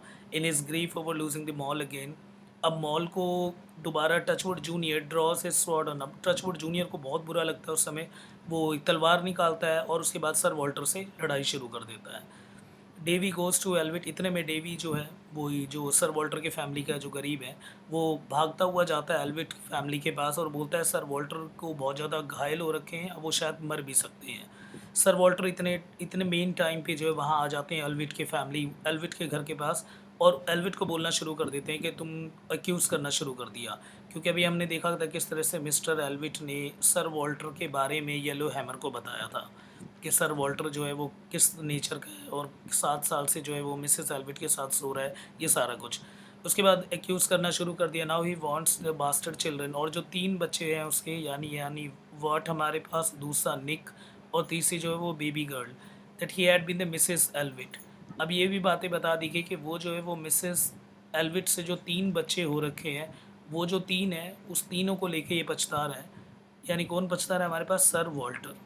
वॉल्टर बोल रहा है कि तुम्हारी वजह से ये ऐसा सीन हुआ है और Allwit drinks this sir Walter so that he can make this will and sir Walter savagely bequeaths and curses and plague and other miseries to the Allwit. वो सारी जो बुराइयां हैं वो एल्विट के नाम पे निकाल रहा होता है, सबको जो है जो भी बुरा भला कहना होता है, यानी जो भी बुरा कहना हो जैसे प्लेग कर सारा कुछ जो है वो उनके ऊपर डालता है एल्विट के ऊपर।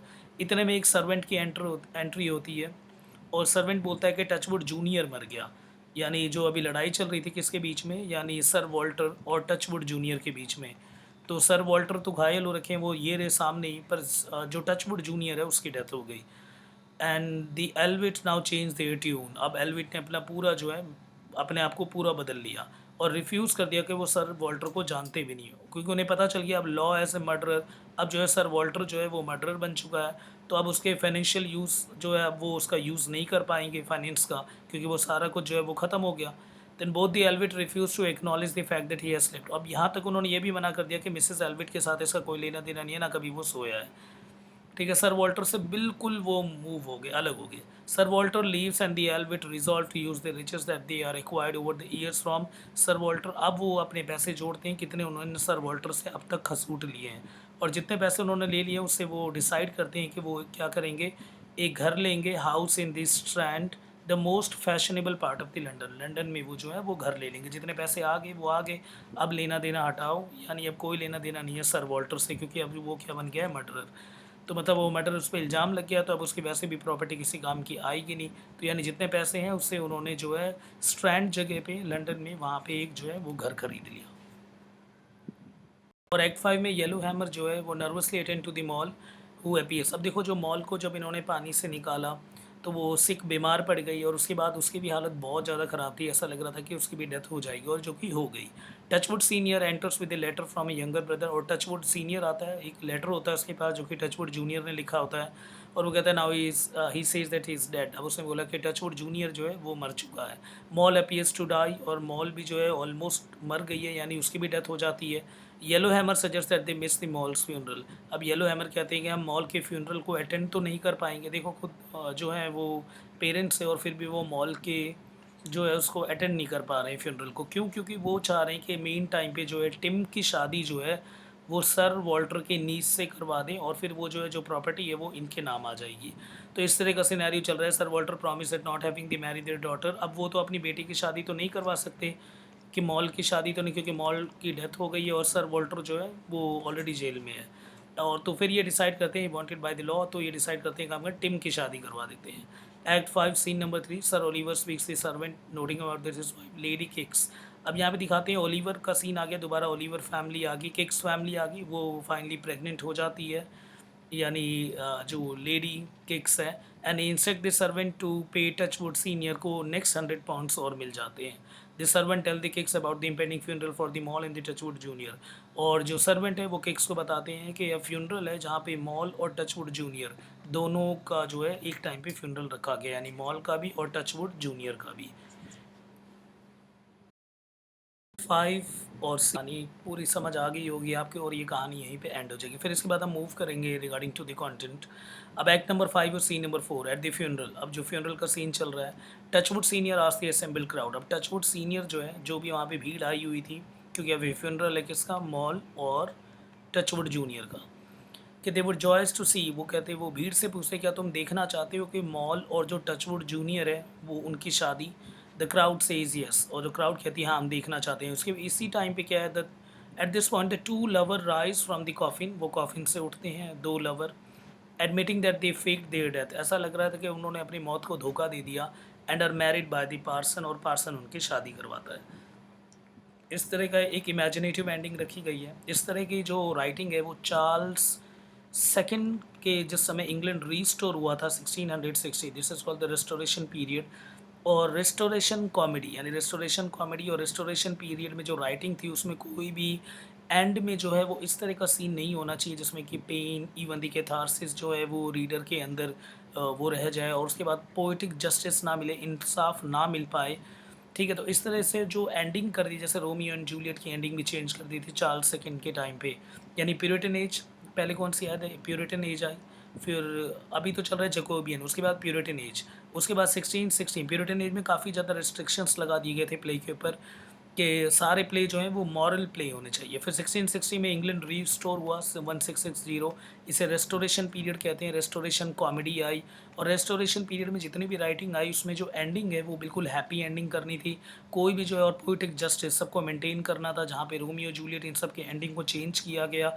तो उस तरह का जो सेंस है वो यहाँ राइटिंग में देखने को मिलती है। तो ये प्रीकर्सिव है दोबारा से एक और एज का, that is the restoration period और द रेस्टोरेशन एज और चार्ल्स सेकंड के एज का। तो येलो हैमर जो है Maudline, they also have their son Tim the Welsh gentle woman. इतने मेन टाइम पे येलो हैमर आती है और येलो हैमर की फैमिली आई होती है और उनके साथ टिम और वो वेल्श जेंटल वुमेन, जिन दोनों की शादी हो गई होती है। पर उन्हें बाद में पता चलता है कि वेल्श जेंटल वुमेन जो है वो क्या है, शादी के बाद पता चलता है कि वो प्रोस्टिट्यूट है और सर वॉल्टर की कोई नीस नहीं है। और सर वॉल्टर का सीन जो एंड में वो डेप्टर प्रिजन यानी वो जेल में होता है। सर किक्स जो है वो Touchwood senior and he is family and free to live with sir Kix and his wife. और सर किक्स अपनी वाइफ के साथ अच्छे से जी रहे हैं, अब उनकी बस औलाद भी है। Tim and his new wife enter and Tim is upset. Tim अपनी न्यू वाइफ को लेके अपसेट होता है क्योंकि जब से उसे पता चलता है कि उसने एक प्रोस्टिट्यूट से शादी करी है। अब मॉल्डिन रिमाइंड करती है, देखो मॉल्डिन वही लाइन कहती है जो टिम ने बहुत पहले कहा था कि वो इतना ज़्यादा लॉजिक में ट्रेंड है और सिमेंटिक के जो है कंसेप्ट और इवन लॉजिकल है वो, कि वो प्रोस्टिट्यूट को एक ऑनेस्ट वुमेन प्रूव कर सकता है। तो अब ये उसकी बारी है, अब उसको इसका एप्लीकेटिव फॉर्म दिखाना है। थियोरेटिकल पढ़ा है, अब उसको ये प्रूव करके दिखाना है। तो prostitute as an honest women now is in chance and all of the guest on the dinner where they will celebrate both new marriages. अब वहाँ पे जो है वो नई शादी को वो सेलिब्रेट करते हैं। एक शादी वो है जो कि इमेजिनेटिव फॉर्म में है, एक तरह का हमारे पास जो है मेटाफिज़िकल कोर में टच है, क्योंकि देखो ये मेटाफिज़िकल एज भी है, जॉन डन भी है यहाँ पे मूव कर रहे हैं। और जॉन डन के जो लव है that is all about that soul entrapping love, कि यानी किस तरह से आत्मा निकल के प्यार कर रही है। ठीक है, तो ये वाला जो है मेटाफिज़िकल एसेंस में जो है इसको एंड किया गया। तो एक जो हमारे पास जो लव है और जो मैरिज है वो मेटाफिज़िकल सेंस में, और दूसरे वाला जो है that's the real form of marriage. ठीक है, इस तरह से विद इन हैप्पी एंडिंग जहाँ पे सारे जो है rising action is equal to the falling action, ये बिल्कुल मैच हो रहे हैं। और यहीं पे जो कहानी है वो ख़त्म होती है, राइजिंग एक्शन जो है वो is equal to falling action. बस एंटी क्लाइमेक्स पे नहीं हुई क्योंकि देखो नीचे देखो सबसे यहाँ पे जैसे राइजिंग एक्शन है हमारे पास, ये राइजिंग एक्शन है और एक और हमारे पास होता है that is the falling action. देखो ये राइजिंग एक्शन यहाँ बनाता हूँ, ये राइजिंग एक्शन है और ये क्या है, फॉलिंग एक्शन। एक काम करता हूँ मैं नेक्स्ट वाली स्लाइड में आपको समझा देता हूँ। तो यहाँ हम इस तरह से देखो ये राइजिंग एक्शन है, ये जो ग्राफ है this is the rising action. जितने ज़्यादा एक्शंस मूव होते जाते हैं, जितने ज़्यादा नॉट्स फॉर्म होते जाएंगे वो राइजिंग एक्शन है। एक टाइम पे जितनी भी उलझने ये सब सॉल्व होने वाली है तो हम बोलते हैं फॉलिंग एक्शन आ गया। अब राइजिंग एक्शन अगर फॉलिंग एक्शन, ये राइजिंग एक्शन और फॉलिंग एक्शन अगर दोनों इक्वल हो गए तो ये दैट हम कह सकते हैं that the climax meets here, कि यहाँ पे जो है क्लाइमेक्स आ चुका है क्योंकि rising action is equal to falling action. तो और यहाँ पे जो एंडिंग है वो एंडिंग अगर हैप्पी सेंस में हुई, सारे जो नॉट्स हैं वो अगर रिजॉल्व हो गए तो हम बोलते हैं हैप्पी एंडिंग हुई है और जो है क्लाइमेक्स मीट हो चुका है। तो जो जैकोबियन एज की राइटिंग है, even Shakespearean writing, Elizabethan age की जो राइटिंग है एंड इवन रेस्टोरेशन पीरियड की जो राइटिंग है वो सारे ज़्यादातर rising action is equal to falling action पे ख़त्म किए जाते थे। अगर फॉलिंग एक्शन यहाँ पे ख़त्म हो गया और जो ऑडियंसेस हैं इवन द रीडर है उनके अंदर अगर कैथारसिस रह गई, उन्हें अगर पोइटिक जस्टिस नहीं मिला, इंसाफ नहीं मिला, अगर जो है उनके साथ जैसे कि अगर इसमें खाली मॉल की डेथ हो जाती और अगर टचवुड जूनियर की नहीं होती, कहानी ऐसी होता था हम बोलते हैं एंटी क्लाइमेक्स पे ख़त्म हुआ है क्योंकि सारे नॉट जो है वो रिजॉल्व नहीं हुए। पर इसमें एंड में जो है उसे क्लाइमेक्स यानी राइजिंग एक्शन और फॉलिंग एक्शन को बराबर करवाया गया है, इसीलिए उन्हें कॉफिन से उठा के दोनों की शादी करवाई गई ताकि एक तरह के वो पोइटिक जस्टिस जैसे कंसेप्ट को जो है वो मैनेज कर सकें, साथ ही साथ राइजिंग और फॉलिंग एक्शन के ग्राफ को भी मेंटेन किया जा सके क्योंकि पहले ही था राइटर के दिमाग में कि हम क्लाइमेक्स एंडिंग करने वाले हैं और हैप्पी एंडिंग के उसमें हम इसे ख़त्म करेंगे। कहानी तो ख़त्म हो गई, अब यहाँ से हमारे प्रिंट और आंसर राइटिंग टिप्स में मिलेगी। कई सारे क्वेश्चंस भी मैंने इवन कवर कर रखे हैं इसमें, और आंसर राइटिंग टिप्स और कुछ जो है आपको किस तरह से आपको लिखना है वो बहुत इंपॉर्टेंट है, और इम्पॉर्टेंट क्वेश्चंस भी कवर कर रखे हैं तो यहाँ से आपको बहुत अच्छी तरह से देखना है। तो मैरिज जैसे एज एन इंस्टीट्यूशन इस तरह के कंसेप्ट जो है इसमें क्लियर हो जाएंगे। से शुरू होंगे तो सबसे पहला टॉपिक है दैट इज़ द मैरिज।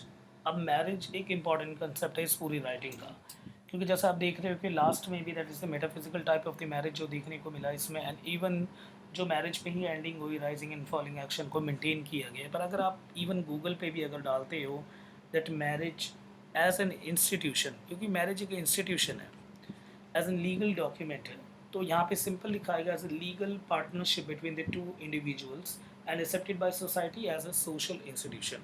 तो यानी खुद ही ये जो है जो मैरिज है वो एक लीगल है, एक लीगल हम बोल सकते हैं एक पार्टनरशिप है, और उसके बाद जैसे सोसाइटी एक्सेप्ट करे कि देखो ये सोसाइटी का एक्सेप्टेंस बहुत ज़रूरी है, तब हम उस चीज़ को जो है वो मैरिज कहेंगे। तो कंसेप्ट ऑफ मैरिज इसमें है, क्योंकि जब हम देखते हैं रिगार्डिंग टू के मॉल और टचवुड जूनियर का, तो यहाँ सोसाइटी एक्सेप्टेंस नहीं मिल रहा था, इसीलिए मैरिज एज इन यहाँ पे मैरिज जो है फॉर्म नहीं हो पा रही थी, यानी मैरिज जो है वो नहीं हो पा रही थी।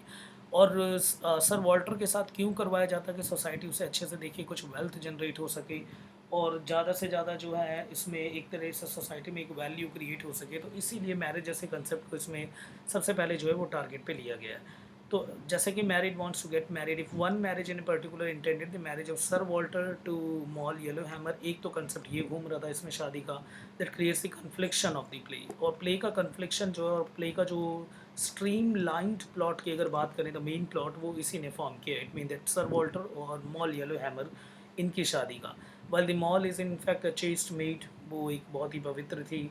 और बट उसके बाद देखा गया कि इवन टिम का भी देखा गया कि टिम भी सही था, पर उसको जो है प्रोस्टिट्यूट के साथ उसकी शादी करवा दी गई। और इस तरह का जो मैरिज का कंसेप्ट है, तो हम बोल सकते हैं इस पूरी स्टोरी को जो मूव करवाने का काम है, यानी जिसको स्टीयर करवाने का काम है, वो किसने किया है, मैरिज ने किया है। And marriage as an legal institution और marriage as an social concept वो यहाँ पे साफ देखने को मिल रहा है। को उस तरह से यहाँ पे हिट करना है, जैसे कि there attempts to marry the thwarted in civil location, Touchwood Junior dupes the Moll's father. पहले तो एक तो ये रीज़न हो गया कि शुरू में इसने जो है मॉल के फादर को जो है वो ड्यूप करने की कोशिश करी, वो रिंग बनवा के। इसके बाद Touchwood junior is very bold in the use and the telling the Yellowhammer that he intends the ring, वही बात कि मैं ये जो है अंगूठी चुरा के ले जाऊंगा और उसकी बेटी को उससे खुद से चुरा लूँगा। तो इतना ज़्यादा जो है ज़्यादा इस तरह का कंसेप्ट और एरोगेंसी जो है, इस वजह से शायद शादी का जो है कंसेप्ट नहीं हो पाया।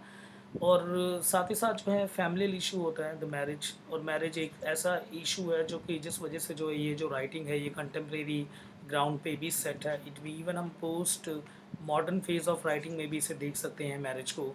तो मैरिज एज एन डेफिनेशन के थ्रू और जो marriage as an legal institution और एज एन सोशल इंस्टीट्यूशन वो इसमें साफ देखने को मिल रहा है।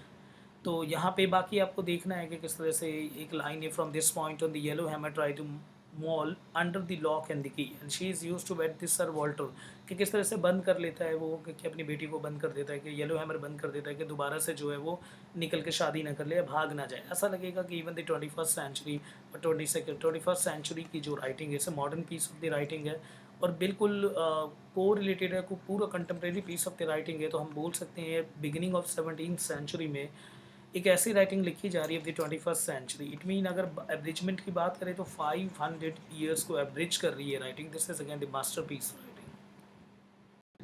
बाकी यहाँ पे ना नेक्स्ट डायमेंशन जिसमें कि सबसे ज़्यादा मिडिल्टन जो लिखते हैं, एक तो थर्ड तीनों डायमेंशन है, एक वेल्थ है और वेल्थ के बाद हमने देखा the first is the wealth. अगर हम यहाँ बात करें the first is wealth, second is the sex and third one is the marriage. और इन तीनों के पर जो है वो 3 एक्सिस पे मूव होता है। तो इस तरह से जो second concept is about this sex वो यहाँ पे देखने को मिल रहा है। अच्छा, यहाँ पे एक कंसेप्ट है ऑफ अबाउट द कुकोल्ड। ठीक है, यहाँ पे एक वर्ड मिलेगा आपको CUCKOLD, it mean the cuckold, जिसका सिंपल मतलब होता है man whose wife is sexually unfaithful. एक मैन जिसकी वाइफ जो है वो अनफेथफुल हो, और ये इसमें साफ दिखाया भी गया है। तो हम अगर रेफरेंसेस मैरिज की बात करें तो मैरिज को the play is saturated with even with the sex concept, और एक्स्ट्रा मैरिटल अफेयर इसमें बहुत ज़्यादा दिखाए गए हैं। जैसे कि जो हमारे पास कैरेक्टर है सर वॉल्टर, सर वॉल्टर का कितना ज़्यादा एक्स्ट्रा मैरिटल अफेयर दिखाया गया। इवन द मिस्टर एल्विट और मिसेस एल्विट के कंसेप्ट को देखिए, उनको कोल्ड जैसा कंसेप्ट आता है कि किस तरह से वो जो है उसकी वाइफ अनफेथफुल है एंड इवन 3 बच्चे जो हैं उससे हो रखे हैं। तो it mean the sex as an जो गेम है उसको दिखाया गया और प्रैक्टिकल एसेंस दिखाया गया अबाउट द लव, कि लव को एज एन प्रैक्टिकल और प्रैग्मेटिक ग्राउंड पे जो है उसको सेट किया गया। तो ये सब याद रखना आपको, इसी तरह से सोशल राइटिंग है। और उस समय का जो बिगिनिंग ऑफ 17th सेंचुरी है, 17th सेंचुरी के जो London even the high tech area जिसे हम एक तरह से मॉडल टाउन उस समय पे डिफाइन कर सकते हैं, उसका एक ये कोर रिफ्लेक्शन है, एक कोर मिरर है उस फेज की राइटिंग का। हम पर ही कभी आएगा नहीं, पर अगर इस तरह के क्वेश्चन को फ्रेम किया जाए तो बहुत टफ हो जाएगा। देखो, many place from this time period वो this salacious like the Chaste made in Cheapside find a salacious painting from this era which you think could serve as a companion piece of the play and explain why you choose this painting। तो कह रहे हैं इस जो चेप्स Maid in Cheapside है that is full of the salacious. The salacious है the meaning of the salacious, अगर हम करते हैं इसमें नॉर्मली बात, it mean that to concern with the sex और containing too much sexual desire, that one is connected to the sex indirectly. वैसे अगर हम ये बोलें इवन डायरेक्टली वे में भी यही निकल के आता है, दैट इज़ द सलेशियस। तो सलेशियस का सिंपल मतलब होता है that is too much connected with the sexual detail. इस समय पे एक पेंटिंग भी ऐसे ही थी और उसी पेंटिंग का कह सकते हैं कि इंस्पिरेशन हो, क्या पता ये राइटिंग। तो उस पेंटिंग का नाम पूछा हुआ है। तो a painting from the same age Thomas Middleton की जो Chaste made in Cheapside 1613 में लिखी गई है। जो पेंटिंग का नाम है the Garden of the Earthly Delight. जो the Garden of Earthly Delight है, जिसको कि बोश ने जो है वो पेंट किया था 1490 एंड 1510। अगर उसको देखा जाए तो same Jacobean comedy, Jacobean theme, Middleton की writing, human desire, lust, temptation, moral ambiguities, वो सारा कुछ उस पेंटिंग में। अगर हम उसको कोई अगर बोले कि उस पेंटिंग को अगर लिटरेरी फॉर्म में जो है वो प्रेजेंट करना हो तो सिंपल बोल सकते हो that directly equates with their chaste maid in Cheapside. बिल्कुल डायरेक्टली उससे है। Theme of lust and temptation है उसमें।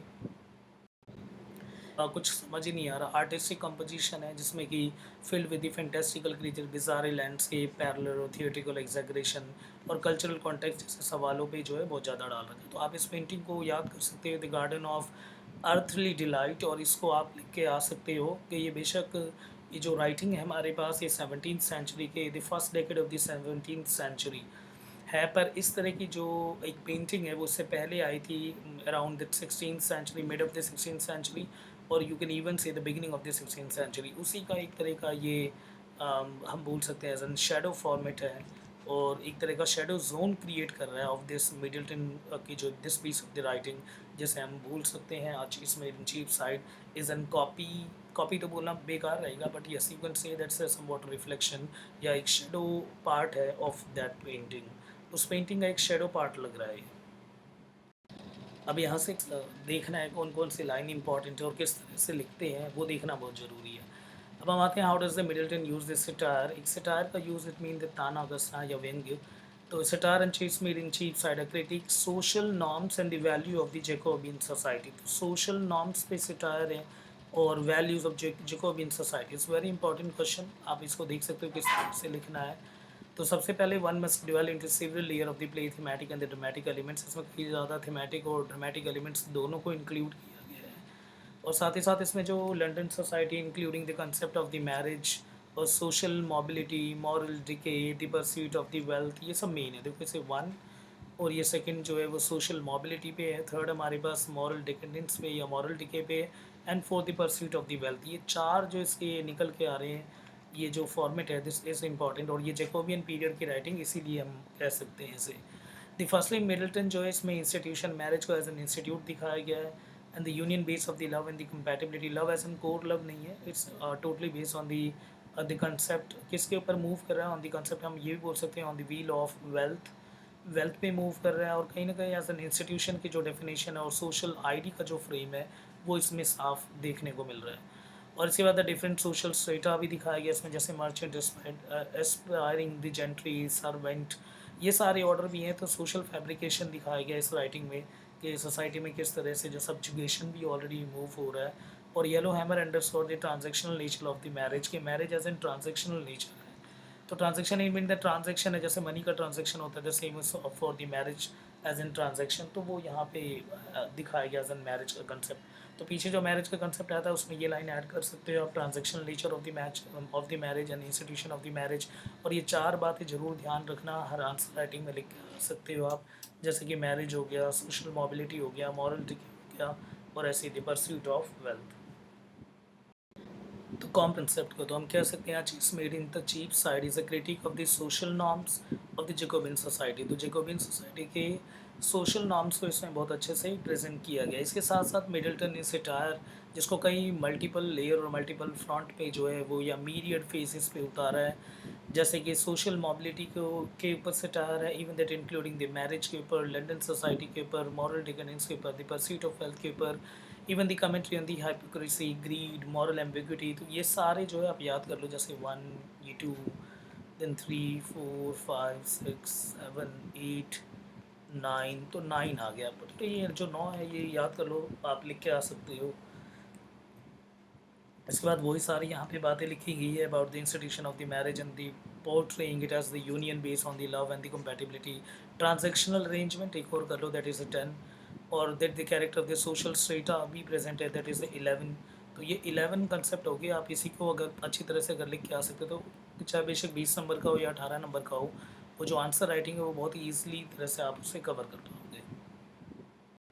अब ये यहाँ पे जैसे देखते हैं, discuss the portrayal of the marriage and the relationship in the play. तो एज एन मैरिज को बताना है, ऑलरेडी हम कवर कर चुके हैं। What commentary does the Middleton offer as an institution of marriage. ठीक है, तो मैरिज एज एन इंस्टीट्यूशन है वो भी मैं ऑलरेडी आपको बता चुका हूँ। बाकी कुछ लाइन्स अगर उठाना हो, अटेम्प्ट कैसे करना हो, तो उसके लिए आप ये वाली जो स्लाइड है उसको रोको और यहाँ से जो जो इंपॉर्टेंट लाइन है उसको आप देख सकते हो, जैसे diverse array of the couples. एक इस तरह से अच्छी लाइन यूज़ करी गई है। And the each driven by the distinct motive of ranging from the financial gain to the social climbing. तो वो जो लाइन का ऑर्डर है और किस तरह से लिखना है वो सब आप यहाँ से देखो, काफ़ी अच्छी तरह से जो है इसमें अटेम्प्ट कर रखा है। ये भी उसी का एक्सटेंशन है, आप बस एक बार स्लाइड रोक के यहाँ पे देख लेना। यहाँ पे भी सेम है, जैकोबियन एरा के रिगार्डिंग जो है वो सिंपल रखा है इन्होंने। पर लाइन्स काफ़ी अच्छी है, जैसे individual autonomy and the happiness and the questioning the authenticity of the relation the forge under the circumstances. एक तो ये, इवन द फाइनेंशियल स्टेबिलिटी के रिगार्डिंग और financial gain, the social status and even the familial alliance और emotional intimacy, the mutual respect. कई सारे बहुत concept है, that is the mediate concept इसमें आपको यहाँ पे साफ देखने को मिलेंगे। अब इसी तरह से जब नेक्स्ट आएंगे जो इंपॉर्टेंट है, मैंने सारा इसमें कवर कर रखा है। जैसे discuss the role of the money and the materialism in shaping the characters action in the relationship. तो यानी सिंपल इसमें मनी एंड मटेरियलिज्म के ऊपर जो बेस्ड है राइटिंग है। तो मनी एज एन कंसेप्ट मैंने बोला था 3 एक्सेस में, the second acts is about the wealth. तो वेल्थ के ऊपर है। अब यहाँ पे देखो, जैसे set in the bustling commercial district of the Cheapside in Jacobean London, the place serve as vivid, it mean the clear critic of the societal value, समाज को बिल्कुल साफ दिखाया रखा है। प्रायोरिटीज़ भी इसमें दिखाई गई है अबाउट द वेल्थ एक्यूमुलेशन, के किस तरह से उन्होंने, जैसे इसमें एक सीन देखा होगा, मिसेस एल्विट को जैसे ही, और मिस्टर एल्विट यानी एल्विट फैमिली को जैसे ही पता चलता है सर वॉल्टर जो है वो मर्डरर है, तो उसके बाद वो क्या है, वो लंदन में वो अपना एक घर ले लेते हैं। यानी पहले से ये है कि किस तरह से उन्होंने उसको लूट रखा है, और उसके बाद उनका प्लान भी है। तो इज़ अ परवेसिव कंसेप्ट। तो इसमें एक जो है, this is the pervasive role. ठीक है, तो परवेसिव इस तरह का जो वर्ड है ये बहुत अच्छे है जो यूज़ कर रखा है। इट मीन दैट एग्जिस्टिंग और spreading through every part of something.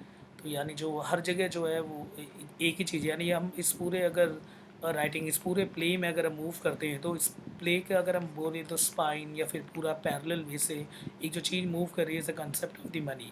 इसीलिए ये वर्ड यूज़ किया हुआ, दैट इज़ द परवेसिव। तो परवेसिव का मतलब क्या होता है, जो कि पूरे इस राइटिंग में एग्जिस्ट करती है। इवन दी जो रोमांस है, इवन दी लव है, इवन द सेक्स, वो सारा कुछ किस पे मूव कर रहा है, इट्स अबाउट द वेल्थ और द वेल्थ एक्यूमुलेशन कंसेप्ट पे। तो ये एज एन स्पाइन की तरह काम कर रही है, इस पूरे राइटिंग को जो स्टीयर अप कर रही है, जो मूव कर रही है, इवन जो स्ट्रीमलाइन कर रही है, that is the money. Use है जैसे कि Middleton the moral compromises and ethical dilemmas that rights on the pursuit of the wealth. तो वेल्थ के बेसिस पे इन दोनों कंसेप्ट को भी रखा गया है। It mean that ethical concept भी, कल्चरल कंसेप्ट भी, सब कुछ जो है वो वेल्थ के आगे रखा है। और एक्स्ट्रा मैरिटल अफेयर किसके, is also on the base of the wealth. और हिपोक्रेसी दिखा रखा है, इवन द सोसाइटी में किस तरह से अपनी हवा बनाए रखना है, वो ज़्यादा कंसेप्ट भी इसमें भी साफ है। सर वॉल्टर उतना अमीर नहीं है, वो एंड में देखा कितना डेब्ट क्राइसिस में चला गया, पर स्टिल एक सोसाइटल एक्सपेक्टेशन है, that is the super ego of Freud. Freud का concept, that is the id and ego और सुपर ईगो। ठीक है, तो ये जो सुपर ईगो कंसेप्ट है, इट मीन सोसाइटी में एक लेवल बनाए रखना, इस तरह के सुपर ईगो कंसेप्ट के ऊपर इस राइटिंग को जो है वो डिज़ाइन किया गया। और 1870s और 1890s के टाइम पे साइकोलॉजी में ये the concept of conscious, subconscious, id, ego, super ego, ये सब आया था। और जबकि इस राइटिंग में, जो कि इतनी 300 साल पुरानी राइटिंग है, उसमें ये जो सुपर ईगो का जो कंसेप्ट है, उसको इतनी बेहतर तरीके से जो है वो दिखाया गया है। बाकी कंक्लूज़न क्या है इसके रिगार्डिंग, वो आप यहाँ पे देख लेना। अब ये वाला जो पार्ट है ये बहुत इंपॉर्टेंट हो जाता है, क्योंकि देखो इसमें बहुत संभल के आपको, और नहीं भी आता फिर भी आप इसको ध्यान रखो, this is important part of the writing. सबसे पहले जो यहाँ पे क्वेश्चन देखो, how does the Middleton use the dramatic irony, the first thing, mistaken identity, the second thing, to create the humour and drive the plot. Plot को drive करने के लिए, यानी प्लॉट में फ्लूइडिटी, यानी उसको मूव करवाने के लिए ड्रामेटिक आयरनी और मिस्टेकन आइडेंटिटी का कैसे कंसेप्ट यूज़ किया है। तो सबसे पहले लिखने का देखो स्टाइल यहाँ पे क्या है, the first thing is that adding the layer of the complexities and the humour to the narrative. Narrative में कॉम्प्लेक्सिटीज़ और ह्यूमर को ऐड करने के लिए जो है ड्रामेटिक आयरनी और मिस्टेकन आइडेंटिटी के जैसे टेक्निक का यूज़ किया गया है। The technique are instrumental in highlighting the character के इंटेंशन को दिखाने के लिए यूज़ करना पड़ता है ड्रामेटिक आयरनी का और या मिस्टेकन आइडेंटिटी का, एंड इवन द मिसअंडरस्टैंडिंग को भी दिखाने के लिए, ट्रू नेचर को भी दिखाने के लिए, इन सब ड्रामेटिक आयरनी की जब बात करते हैं, फर्स्ट इज ड्रामेटिक आयरनी। एक hallmark of Middleton comedic style में एक सबसे इंपॉर्टेंट है, दैट इज ड्रामेटिक आयरनी। होता क्या है ड्रामेटिक आयरनी, ये पहले आपको समझा देता हूँ मैं। तो ड्रामेटिक आयरनी का मतलब क्या है कि जैसे मान लो एक कैरेक्टर है और एक और कैरेक्टर है और बाकी भी कैरेक्टर हैं, तो फर्स्ट और सेकंड और थर्ड, इस कैरेक्टर के बारे में ऑडियंस को पता है ये सारी बातें, पर बाकी जो कैरेक्टर्स हैं जो प्ले में हैं उन्हें इस कैरेक्टर के बारे में नहीं पता। इसी को हम बोलते हैं ड्रामेटिक आयरनी। तो जैसे कई सारे इसमें हैं ऐसे सीन्स, जैसे टिम की जो होने वाली है शादी, है ना, जो टिम की शादी जिससे होने वाली है वो वेल्श वुमन। अच्छा, ऑडियंस को और इवन द स्पेक्टेटर को, द रीडर को ये पता है कि वो प्रोस्टिट्यूट है, बट बाकी जो कैरेक्टर है उन्हें नहीं पता कि टिम किससे शादी करने जा रहा है। इस तरह से और भी कई सारे कंसेप्ट है इसमें जिसमें ड्रामेटिक आयरनी को दिखाया गया है। जैसे और अगर एक बात बोलते हैं, एक बारी जो है वो मॉल लड़कों के कपड़ा पहन के जो है वो जूनियर से मिलने गई, टचवुड जूनियर से, पर सबको लगा था that is the male Moll कोई लड़का है, पर ऑडियंस जानती है कि वो लड़का नहीं है। तो जब ऐसे सीन होते हैं जिसमें ऑडियंस अवेयर होती है, पर इवन दी जो कैरेक्टर और जो प्ले में जो कैरेक्टर्स है वो अवेयर नहीं होते, this make the dramatic irony. और इस आयरनी का यूज़ किया जाता है in order to add the fluidity, to drive the plot और टू क्रिएट द ह्यूमर, बस। तो उन्हीं सारी चीज़ों को यहाँ पे लिखा गया है। तो आप एक बारी स्लाइड रोक लेना, सेम चीज़ बता रखे द ड्रामेटिक आयरनी और द मिस्टेकन कंसेप्ट, ताकि उस चीज़ को आगे मूव करवाया जा सके, हम फ्लूइडिटी ऐड कर सकें, हम इस प्लॉट को कहीं रिजिड और फिक्स ना हो जाए ये जो प्लॉट है। तो प्लॉट में जब तक फ्लूइडिटी रहती रहती है, जब तक हमारा स्टोरी जो है राइजिंग एंड फॉलिंग एक्शन पे जो है वो मूव करता रहता है। And also you get the conclusion here, तो कंक्लूजन भी आपको यहाँ पे मिल जाएगा, आप देख सकते हो। बस जब आंसर राइटिंग लिखो तो एक बात का ज़रूर ध्यान रखना कि डोंट यूज़ हेडिंग दियर, ठीक है, हेडिंग नहीं यूज़ करना। और इवन अगर आपको ज़्यादा ही अगर कुछ इंपॉर्टेंट दिखाना है तो you can use a black pen, और अपने जो है पैराग्राफ को आप चेंज कर सकते हो। और तो इस तरह से ध्यान रखना है। प्लस एक ज़रूर ये चीज़ ध्यान रखना कि डोंट ऐड हेडिंग दियर, ठीक है, हेडिंग नहीं ऐड करना। तो अब चलते हैं नेक्स्ट क्वेश्चन की तरफ। अब हमारे नया क्वेश्चन के compare and contrast the Moll's character with that of the sir Walter Whorehound, and how does the Middleton portray the gender roles and the expectation through these character, and what the commentary does he offer on the female chastity and the male sexual behavior? कई तरह के question पूछ लिए इसमें। सबसे पहले contrast करना है मॉल कैरेक्टर को सर वॉल्टर के कैरेक्टर से। मॉल और सर वॉल्टर में ये एंटागोनिस्टिक है, टोटली अपोजिट है, और जब कहानी को आगे मूव करना हो तो हमें कहीं ना कहीं उनको आपस में स्लॉट करना होता है, उनको आपस में एक तरह से फिक्स करना होता है ताकि ग्रिप मेंटेन हो। और जब तक कोई अगर अपोजिट अगर ऐसे नहीं मिले, जब तक एक यहाँ पे जो है वो आपस में लॉक नहीं होंगे, अगर लॉक नहीं होंगे तो प्लॉट जो है वो आगे की तरफ ड्रिफ्ट नहीं हो सकता। इसीलिए एक्सट्रीम अपोजिट कैरेक्टर उतारने ज़रूरी हैं। ओनली हीरो से आप कहानी नहीं लिख सकते, ओनली विलन से आप कहानी नहीं लिख सकते, that you have to make there some character as in black side and some character on the white side, so that क्या हो, दोनों के बीच में antagonistic and opposite frame generate हो, तभी आप अपने प्लॉट को जो है वो एवरग्रीन रख सकते हो, और इस प्लॉट के ऊपर आप फ्लूइडिटी अटैच करके उसे आगे की तरफ शिफ्ट कर सकते हो। तो ये हो गया इस about that core engineering of the plot. इसके बाद क्या है नेक्स्ट इसमें, इसके बाद जो इसमें दूसरी चीज़ है about the gender role and the expectation of these character. तो जेंडर रोल के ऊपर है, और हमने देखा किस तरह से मेल एंड फीमेल के ऊपर जेंडर डिस्पैरिटी उसके ऊपर क्वेश्चन है, वो देखते हैं। फीमेल चैस्टिटी के ऊपर है, जिसके ऊपर इसकी जो पूरी हेडिंग है अबाउट द मॉल रिप्रेजेंट कर रही है डायरेक्टली फीमेल चैस्टिटी को। और सेक्सुअल बिहेवियर के ऊपर हम ऑलरेडी इसमें कर चुके हैं रिगार्डिंग टू दी सेक्स, और किस तरह से उसे दिखाया हुआ है। The play unfolds with the web of the intrigues where the characters manipulate the appearances and the truth to achieve the personal goal. कई सारे यहाँ पे मैनिपुलेशन दिखा रखा है ताकि वो अपने पर्सनल गोल को जो है वो अचीव कर सकें। जैसे कि एक अगर मैनिपुलेशन की बात करते हैं तो एल्विट में देख लो कि एल्विट जो है मिसेस एल्विट, उसने अपना ये छिपा रखा है कि किस तरह से बाकी सारे कैरेक्टर्स को नहीं पता ये सारी बातें, कि जो मिसेस एल्विट है वो सोती है सर वॉल्टर के साथ, पर उसने ये छिपा क्यों रखा है, ताकि वो अपने गोल को अचीव कर सके। गोल क्या है, टू एक्यूमुलेट द वेल्थ, कि ज़्यादा से ज़्यादा पैसे बना सके। The same is for the Mister Allwit, उसके लिए भी यही है। सर वॉल्टर वो भी यहाँ पे जो है वो चीज़ों को छुपा रहा है, जैसे वो मॉल के साथ उसका रिलेशन है या शादी करने जा रहा है, ये उसने बताया नहीं। और इवन मॉल को ये नहीं बता रखा कि वो किस तरह से मिसेस एल्विट के साथ जो है वो सोता है या उसके अफेयर है। तो यहाँ पे जो है डिसेप्शन एज इन थीम, कि किस तरह से चीज़ों को छुपाया जा रहा है, और एक single character more than one deception कर रहा है। और यही एक ऐसी चीज़ है जो कि इस कहानी को जो आगे की तरफ प्रोजेक्ट कर रही है। तो क्योंकि सो यहाँ पे एज एन रिफ्लेक्टिव फॉर्म में रखा गया है, सामने बिल्कुल ट्रांसपेरेंट है, उस एज को लेके पूरी ट्रांसपेरेंसी मेंटेन करी है। इस तरह की अगर राइटिंग हो तो आप बिल्कुल हिस्ट्री को उस फेज में बिल्कुल साफ देख सकते हो। तो comic irony for instance the deception जहाँ पे बहुत सारा दिखा रखा है, सब प्लॉट में मोर देन वन डिसेप्शन हो रहा है। Emerging middle class it mean that, हम अगर बात करते हैं कि नीचे वाले और ऊपर वाले, एलीट क्लास सबसे ऊपर हो गया, नीचे हम हो गए प्रोलिटेरिएट, और बीच में हो गया द बर्जुआ क्लास। तो ये मिडिल क्लास का जो है वहाँ का पूरा फ्रेम दिखा रखा है कि जैकोबियन मिडिल क्लास की सोसाइटी कैसी थी, और कितने ज़्यादा जो है वो डिसेप्शन हुआ करते थे, और प्रेडिकमेंट और हालात उनके कैसे थे, ये सारा कुछ।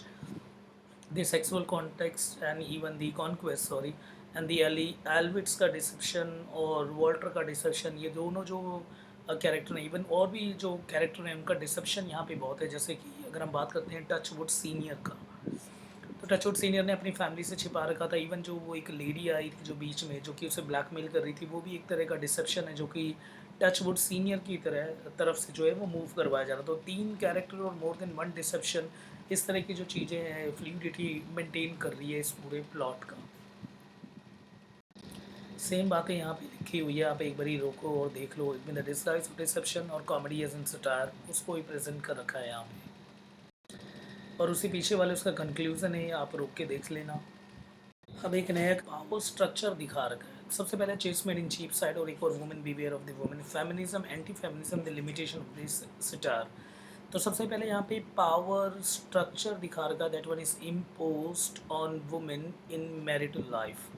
तो मैरिटल लाइफ या मैरिज या इवन फॉर द मैरिज, शादी के लिए फोर्स करना और वुमेन को ज़बरदस्ती उस तरफ डायरेक्ट करना, उनसे ना पूछना, इस तरीके जो है जो फ्रेम इवन जो आज भी कंटेम्प्रेरी सोसाइटी में मूव कर रही है और आज से 500 साल पहले जो है इवन मिडिल्टन ने राइटिंग लिखी है उसमें भी सेम है। तो पावर ग्रूव दिखाया गया है, पावर स्ट्रक्चर दिखाया गया है और पावर को इम्पोज करना फीमेल के ऊपर, वो सारी बातें इसमें लिखी गई है। टी एस इलियट जो कि 1930s में टेक्निकल एज में, the age of the technician, जिसकी फेमस राइटिंग है जो आपने कई बार सुना होगा, द वेस्टलैंड, उसके ये टी एस इलियट जिन्होंने डिस्कशन किया मिडिल्टन के जो प्ले है, that has been on going the debate on the Middleton social realism, कि सच में वो सोशल रियलिज्म है, सोसाइटी का एक रियल इम्पैक्ट है। जहाँ पे एक जगह लिखा है the surface of the contemporary London life को बहुत अच्छे से दिखाया गया, and also the beyond the surface realism to produce a more balance attitude में लिखा है द मिडिल्टन ने। मिडल्टन का जो ऑब्वियस इंटरेस्ट है वो पावर स्ट्रक आपके बाकी उन राइटर से अलग है, इवन द शेक्सपियर से और बेन जॉनसन जो सेम टाइम पीरियड पे काम कर रही है, पर मिडल्टन ने बिल्कुल एक रियल और ट्रांसपेरेंट फेस दिखाया है हमें लंदन लाइफ का, इवन द ब्रिटेन का उस टाइम पे। तो अगर हिस्ट्री को ट्रेस करना हो तो इस तरह की जो राइटिंग होती है बहुत इंपॉर्टेंट रोल प्ले करती है। तो वही है, देखो मिडल्टन के obvious interest in the power structure impose on the women के ऊपर वही सारी बातें इसमें लिखी है। Chaste made in Cheapside is a comedy arrange on the succession of the marital and extra marital relation, कि मैरिटल को भी किस तरह से जो है सब्जुगेट किया जाता है, even the extra marital life जो है उससे दिखता है कि फीमेल की कंडीशन जो है फ्रेजाइल दिखाई गई है, इवन द मीक दिखाई गई है। पर स्टिल की प्रॉस्टिट्यूशन एंजॉय कर रही है अगर फीमेल इस तरह से, तो सिलेक्शन पावर भी फीमेल के पास है, इसीलिए हम बोल सकते हैं it is also the balance piece of the writing based on the feminist voice. और अगर हम फीमेल साइड से देखते हैं तो नया करना दी ऑनेस्टी। देखो इकोनॉमी वैसे हमने देखा है कि सबने मैनिपुलेशन का यूज़ किया है in order to earn the wealth, पैसा कमाना, और इकोनॉमी सबसे मेन है। ये इकोनॉमी जहाँ पे आती है वहाँ पे कल्चर स्ट्रैंगुलेट होता है, वहाँ पे इवन जो फैमिलियल कॉर्ड होते हैं, जो रिश्ते होते हैं, वो भी ख़त्म होने लग जाते हैं, क्योंकि जहाँ पे इकोनॉमी आ जाए, जहाँ पे वेल्थ और पैसा आ जाए, जहाँ मटेरियलिज्म आ जाए, वहाँ पे कहीं ना कहीं कल्चर का स्ट्रैंगुलेशन होता ही होता है। और कल्चर ही एक ऐसी चीज़ है जो कि बहुत ही स्ट्रॉन्ग बॉन्ड बनाती है बिटवीन एनी रिलेशन। तो और जैसे हम देखते हैं फैमिली जैसे हम मानते हैं as an basic unit of society, और इसी यूनिट, ये जो बेसिक यूनिट है फैमिली, ये जिसके ऊपर मूव करती है दैट इज़ द लव। और लव जो है वो कहीं ना कहीं जो है वो इकॉनमी जो है इस लव जैसे कंसेप्ट को जो है वो थ्रैश कर देती है, लव टूटता है। और लव जैसा कंसेप्ट अगर पोल्यूट हो जाए, ख़राब हो जाए, तो इससे क्या है पूरे बेसिक यूनिट जो है सोसाइटी की वो पूरी ख़राब हो जाती है, जिस वजह से सोसाइटी की जो स्पाइन है वो कहीं ना कहीं डिट्यूरेट होना शुरू हो जाता है। तो इस तरह से आपको सोशल फ्रेम पे जो इसको समझना है, तो ऑनेस्टी भी यहाँ पे स्ट्रैंगुलेट होना शुरू हो जाएगी, ऑनेस्टी भी सब्जुगेट होना शुरू हो जाएगी, क्योंकि जहाँ पे अगर कोड और फैमिलियल इशू जो है और साथ ही साथ जो है वो बेसिक और लव कोड, अगर वो ही यहाँ पे मैनिपुलेट हो जाए और वो ही यहाँ पे कहीं ना कहीं पोल्यूट होना शुरू हो जाए, तो ऑनेस्टी जैसा कंसेप्ट की भी कोई वैल्यू नहीं रहती। बाकी अगर कोई भी डाउट है या उसे जो है नीचे कमेंट कर देना, मैं उसे ज़रूर देखूंगा। और अगर कोई भी स्पेशल रिक्वेस्ट हो तो 15 से 20 दिन पहले जो है आपको यहाँ पे कमेंट करना है और मैं उसके ऊपर वीडियो ज़रूर लेके आऊँगा। इसलिए एंटी मॉरल राइटिंग है, तो मॉरलाइजिंग जैसे कंसेप्ट के अगेंस्ट से राइटिंग, तो होमोसेंट्रिज्म पे पहले शिफ्ट हुए हैं। तो ह्यूमैनिटी जैसे रेनेसा जैसे फीलिंग को एंजॉय करना है, तो वो मॉरल बेस नहीं होता वैसे भी इतना, क्योंकि the first thing is about the enjoying as being human. तुम इंसान हो तो तुम्हारे अंदर कुछ क्वालिटी ऐसी होगी जो नेगेटिव क्वालिटी है, इसी तरह से नेगेटिव क्वालिटी को लेके आना सबके सामने और थियोसेंट्रिसिज्म से होमोसेंट्रिक जैसे व्यू पे शिफ्ट होना, तो अगेंस्ट मॉरलाइजिंग जैसे कंसेप्ट पे तो आना ही होगा राइटिंग को। तो अगर यहाँ पे हम देखते हैं तो नैतिकता से बिल्कुल कोई लेना देना नहीं है राइटिंग का, बस एंड में दिखता है दैट्स अ ट्रू लव। वो इस रियल वर्ल्ड में नहीं हो सकता, but that's a game of the spirit और स्पिरिचुअल वर्ल्ड जैसे हम बोल सकते हैं, मेटाफिजिकल वर्ल्ड, वहाँ पे पॉसिबल है।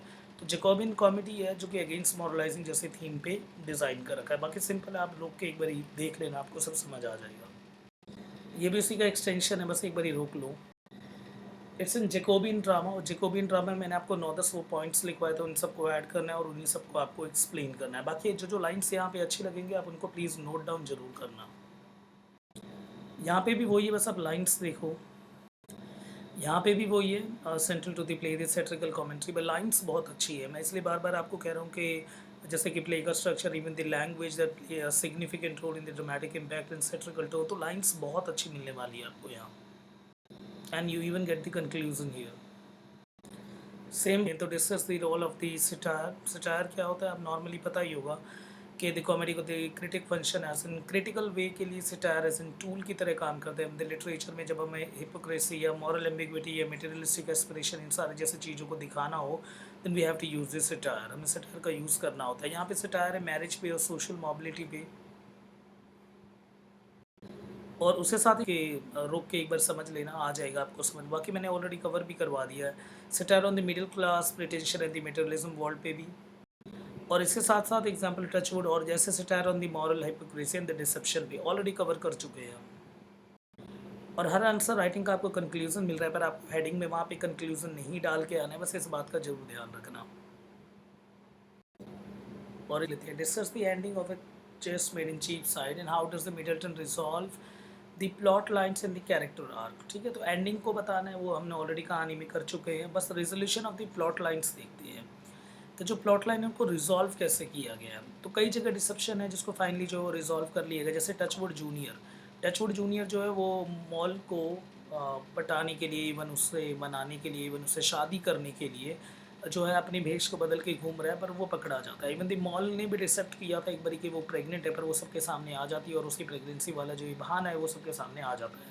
तो डिसेप्शन मैंने ऑलरेडी बता दिया, वो भी इसमें मूव कर रही है, that makes the main frame of the writing. इस फ्रेम, अगर राइटिंग को अगर हमने जिस फैब्रिकेट किया गया है, तो ये फैब्रिकेशन है वो डिसेप्शन जैसी थीम उसमें बहुत इंपॉर्टेंट रोल प्ले कर रही है। और उसी में कमेंट्री रिगार्डिंग, और उसी सेम में the commentary regarding on the Jacobean society, जो कि नॉर्मल है, हम पढ़ चुके हैं पहले ही। तो सकते हैं it's a message about the human nature, कि इंसान का नेचर कैसा होता है। द ह्यूमन नेचर के ऊपर बात करना, दैट इज़ द रेनेसा। यही तो रेनेसा है, homocentrism, that's a core part of the homocentrism. Nutshell में अगर देखें, the nucleus of the writing is the homocentrism. और यहाँ पे मैं दिखाया गया है कि ह्यूमन कितने ज़्यादा ग्रीडी, वेनिटी, मॉरल कॉम्प्रोमाइज़, ये सारा कुछ होता है। इवन कोई भी जो है एक्यूरेट 100% जो है वो ट्रू नहीं होता जैसा हो, तो हम इंसान जो है वो गलतियों के लिए बने हुए हैं। इस तरह की चीज़ों को एक थॉरली जो है हम बोल सकते हैं, और इवन द होलसम अप्रोच के थ्रू एक्सेप्टेंस मिला है, जो कि इसे होमोसेंट्रिक रेनेसा की परफेक्ट एग्जाम्पल बनाती है इस राइटिंग को। यहाँ पे भी कंक्लूजन आप देख लेना। और इस सीरीज़ के अलावा है थॉमस मिडल्टन के चेस में इन चीप साइड, एक जो है वो सोशल क्लाइंबिंग को दिखाती है और एम्बिशन को दिखाती है। क्योंकि क्वेश्चन में यही मांगा गया about the social climbing and the ambition. Ambition it means the desire, a strong desire to be successful. क्या मैं सक्सेसफुल होना है, उसके लिए एक स्ट्रॉन्ग डिज़ायर अंदर से होना। सोशल क्लाइंबिंग एकदम से ऊपर पहुंच जाना समाज में, इसके लिए आप हर जगह से देखो तो हर कोई इसमें मिलेगा आपको। एल्विट भी मिलने वाले हैं जो कि परफेक्ट एग्जांपल है। इवन टचवुड जो है वो सीनियर भी मिलने वाला है, जो कि ज़बरदस्ती आलमंड मिल्क को बेच रहा है ताकि वो ऊपर जा सके, एज एन फर्टिलिटी वाटर बोल के। और डिसेप्शन का भी ये थीम है, डिसेप्शन में भी आप ऐड कर लेना। एंड इवन सर वॉल्टर जो है वो भी अपने आप को डिसेप्टिव वे में किस तरह से ऊपर लेके जाने की कोशिश कर रहा है। तो हर कोई अपना गेम को सेट कर रहा है। तो यही सारी चीज़ें से जो डिस्गाइज है सोशल मोबिलिटी और जो critic and the wealth and status, इन सारे कंसेप्ट को टच करती हुई जा रही है ये। तो मैंने आपको 9 से 10 चीज़ें बताई, जो कि वो सारे जो चीज़ें हैं दैट इज़ द टेंजेंशियल, वो सारे की सारी जो हैं वो टच करती हुई जा रही है। अगर हम बात करें this is the circumference of the writing, और ये जो वूवन और जो इंट्रिकेट जो सब प्लॉट्स आपस में कनेक्ट हुए हैं, and this is the outskirt. अगर ये बाहर, अगर ये आउटस्कर्ट है, तो वो सारे टेंजेंट हैं।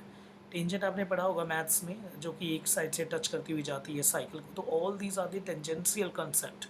तो जो 9 से 10 हैं वो सारे, जो डिसेप्शन से लेके ग्रीड से लेके सारे के सारे, इवन दैट्स मैरिज कंसेप्ट, ये सारे टेंजेंशियल कंसेप्ट है जो कि इस पूरे सरकमफ्रेंस को जो है वो टच करके जा रहे हैं। इस तरह से ये राइटिंग जो है बहुत ही खास राइटिंग हो जाती है।